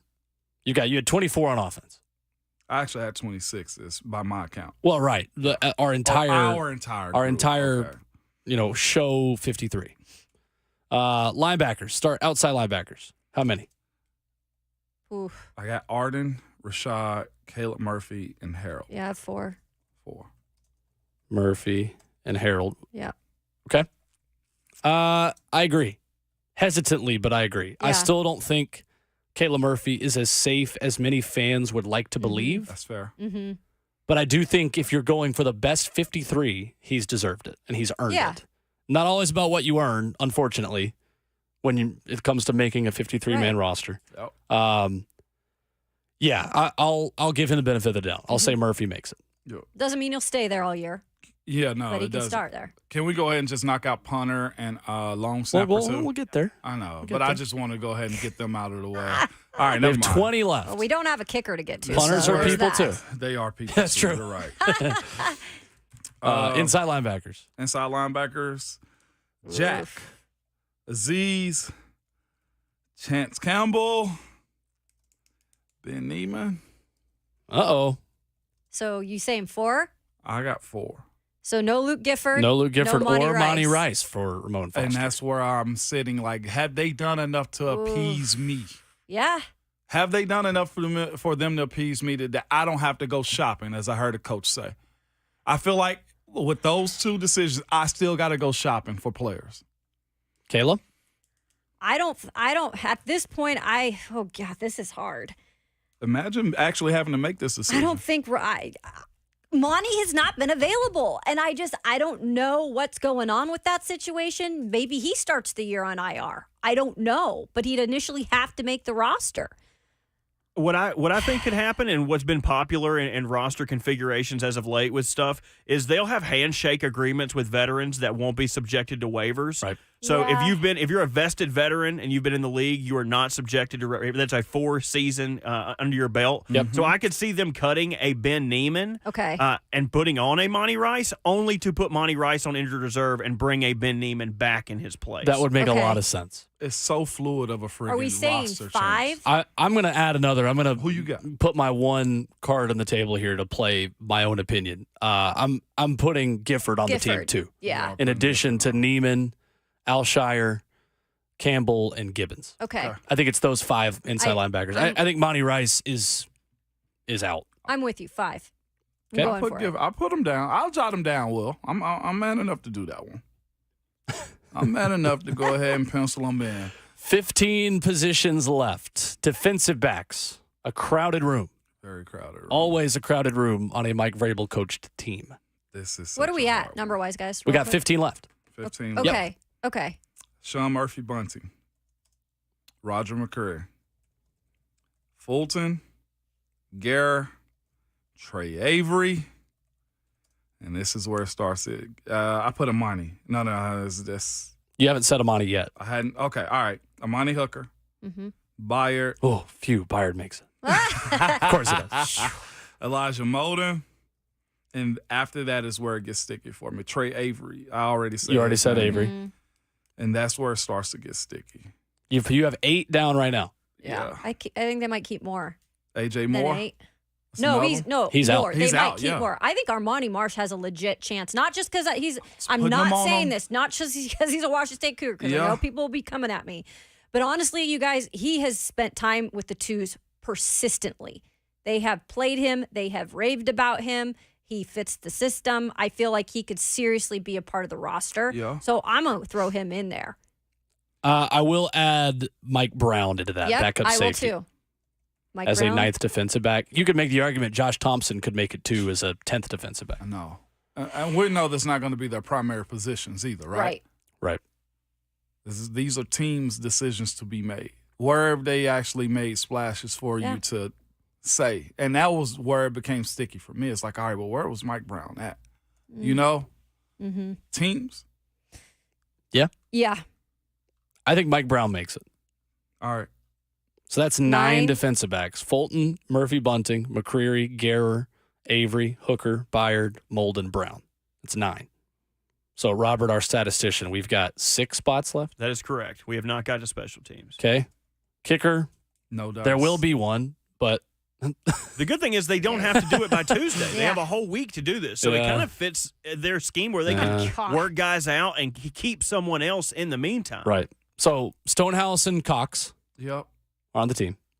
Mm-hmm. So, 4 left. 4 spots left. And one of them being a kicker. So One of 3. them kicker. So, really, let's just say Will Lutz or Nick Folk. Welcome to the Tennessee Titans. Grab a penny. You're on right. blue team today. Mm-hmm. So guys that we did not bring on. So we did not bring on Jaleel Johnson. No, I had Jaleel We did. in. Okay, so we did not bring on Naquan Jones. Naquan and Pico. Kyle Pico. Yeah. Those are 2 questionables. I kind of want to go with Naquan. I do. What about a 9th And offensive lineman? you didn't put Marsh on there, right? Armani Marsh. No, I don't think we ended up I think, doing that well, one. the question is it worth keeping 10 defensive backs? I have some I'm people asking. who are keeping 11. Also, Throw 'em well, on let's say this too. What also has to be considered too is Dylan Radins is coming back soon. Yep. Yeah, because in this argument, Yeah. Farley and Radins are still Yeah. They would have to around. miss the Right. first 4 weeks of the season if they start the season on PUP. Oof. John LeGlue is the guy. Potentially as a Xavier depth Newman? guy. You were not a fan of Xavier Newman's last preseason Xavier game. Newman. Offensive line. No, but who'd you say before Newman? What did I just say? John LeGlue. Yeah. Backup interior guy. I think one more offensive lineman to get a 9th. Oh, Nicholas Petit-Frere. There we go. But Thank he you don't to count Chala. right now. Oh, He don't count. because he could be put on. Yeah, he's a roster exempt for suspension. Oh, Okay. Okay. So we can't count him. I'm with you, but no. Give me one offensive lineman. Let's throw Marsh in at DB. So we got 2 spots left. Offensive lineman. Offensive lineman. LeGlue. LeGlue. Okay. He's started at left guard. LeGlue, that's Played in 9. games. One more spot. One more spot. Colton. Sam Okawanu. Sam. Samo. A tight end. Because I only have 4. I think y'all. I had 3. Okawanu at the No. You're right. defensive line. D-end. Yeah. D-end. Okwano, I could see. I could too, but that's keeping 5 outside linebackers. Real quick, is so We're against the buzzer. Radins would not be up. Like He's not. He won't count right now. He won't count right now. No. Okay. He's up on pup. No. Okay. Go. Pick. Tough task. The 53rd man coming up next. We'll pick the final spot on the roster when we come back.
Hey, it's Ramon and Kayla with Window Nation.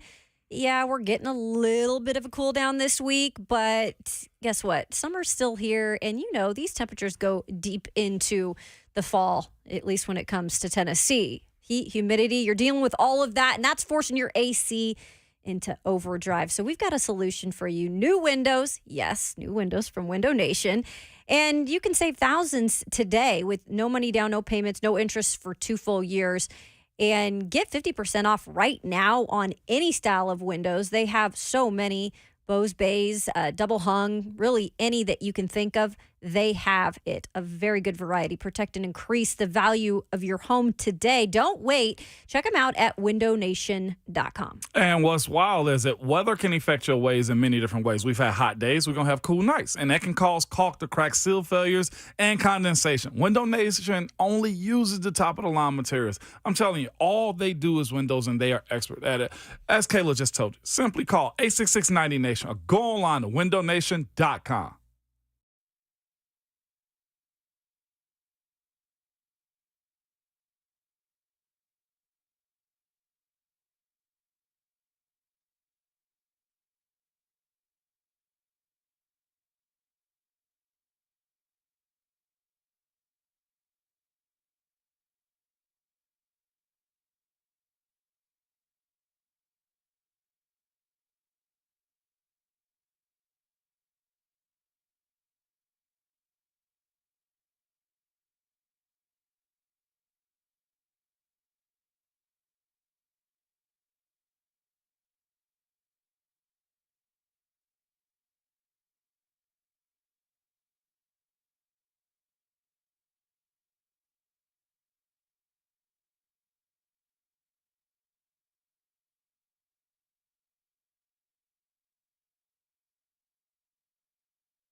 Wrap it up your Monday morning on RKW. We're powered by All Four Seasons Garage Doors. We've picked 52 players for the Titans roster. We need a 53rd.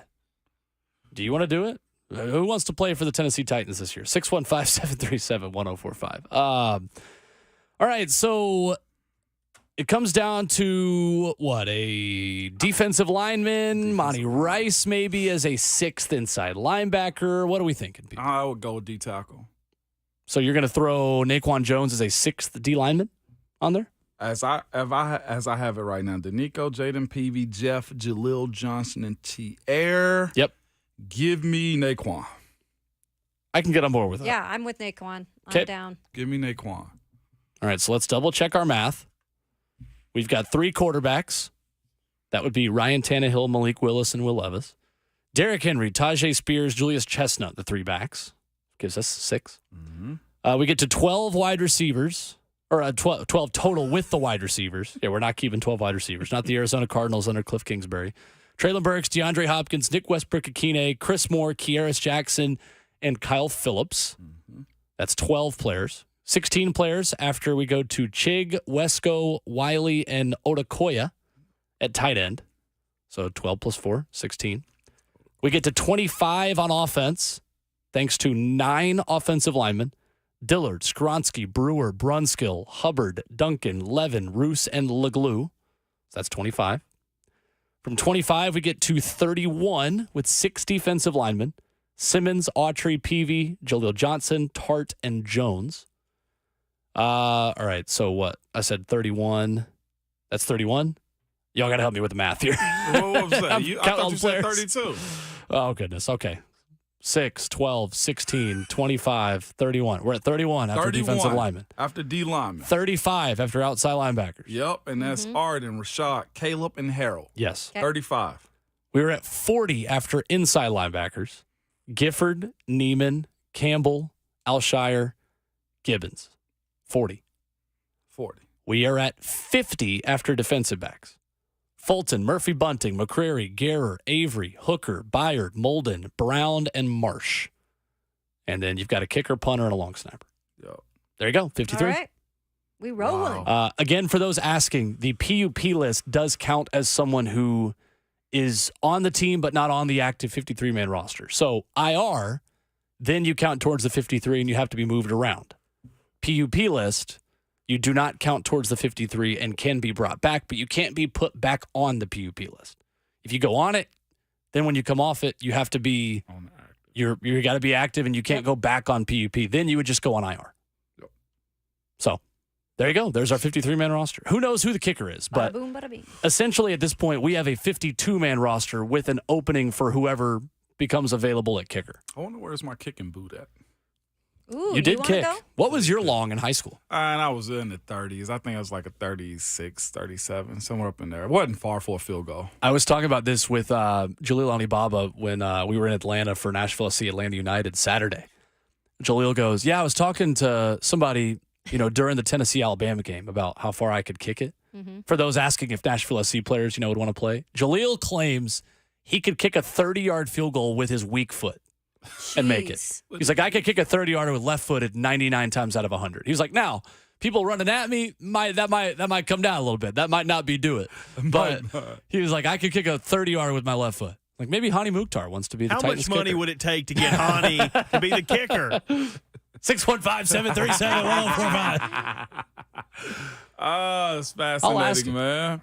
We'll make the ask of the MLS MVP. I did see that on my social media too this week. Why Saw don't you what? just ask Hani Mukhtar to come Yeah, kick? right. Somebody tweeted it at me during the game Saturday. It's like, Sam Phelan actually, he was sitting next to Buck, and he goes, he's like, what? He's like, what's the name for the SC? I was like, Hani Mukhtar. He's like, okay, I'm posting this picture. I'm like, let's go. seeing how the sausage is made in the press box. Coming up tomorrow, we will talk a lot of college football. Man, I'm so ready. Me too. Goodness sakes. Watching Notre Dame Navy, the atmosphere in Dublin, little USC over the weekend, Vandy, Hawaii. We'll recap all that since we didn't get the opportunity to do so today. And if you missed the opportunity to call in today, that's fine. We got 4 more days left in the week. Yeah, we do. 4 hours each day. The Buck Rising Show is up next. They'll have lots more Titans conversation for you as the Titans wrap up preseason over the weekend. Just keep it locked in on the Zone today, every day. It's usually a good idea. But today they've got Vrabel Presser at 11, stock up, stop down at 10:45. Our stock will be up again early tomorrow morning. Ramon Foster, send us home. You must remember at all time, good people, your Twitter fingers and your mic is always hot.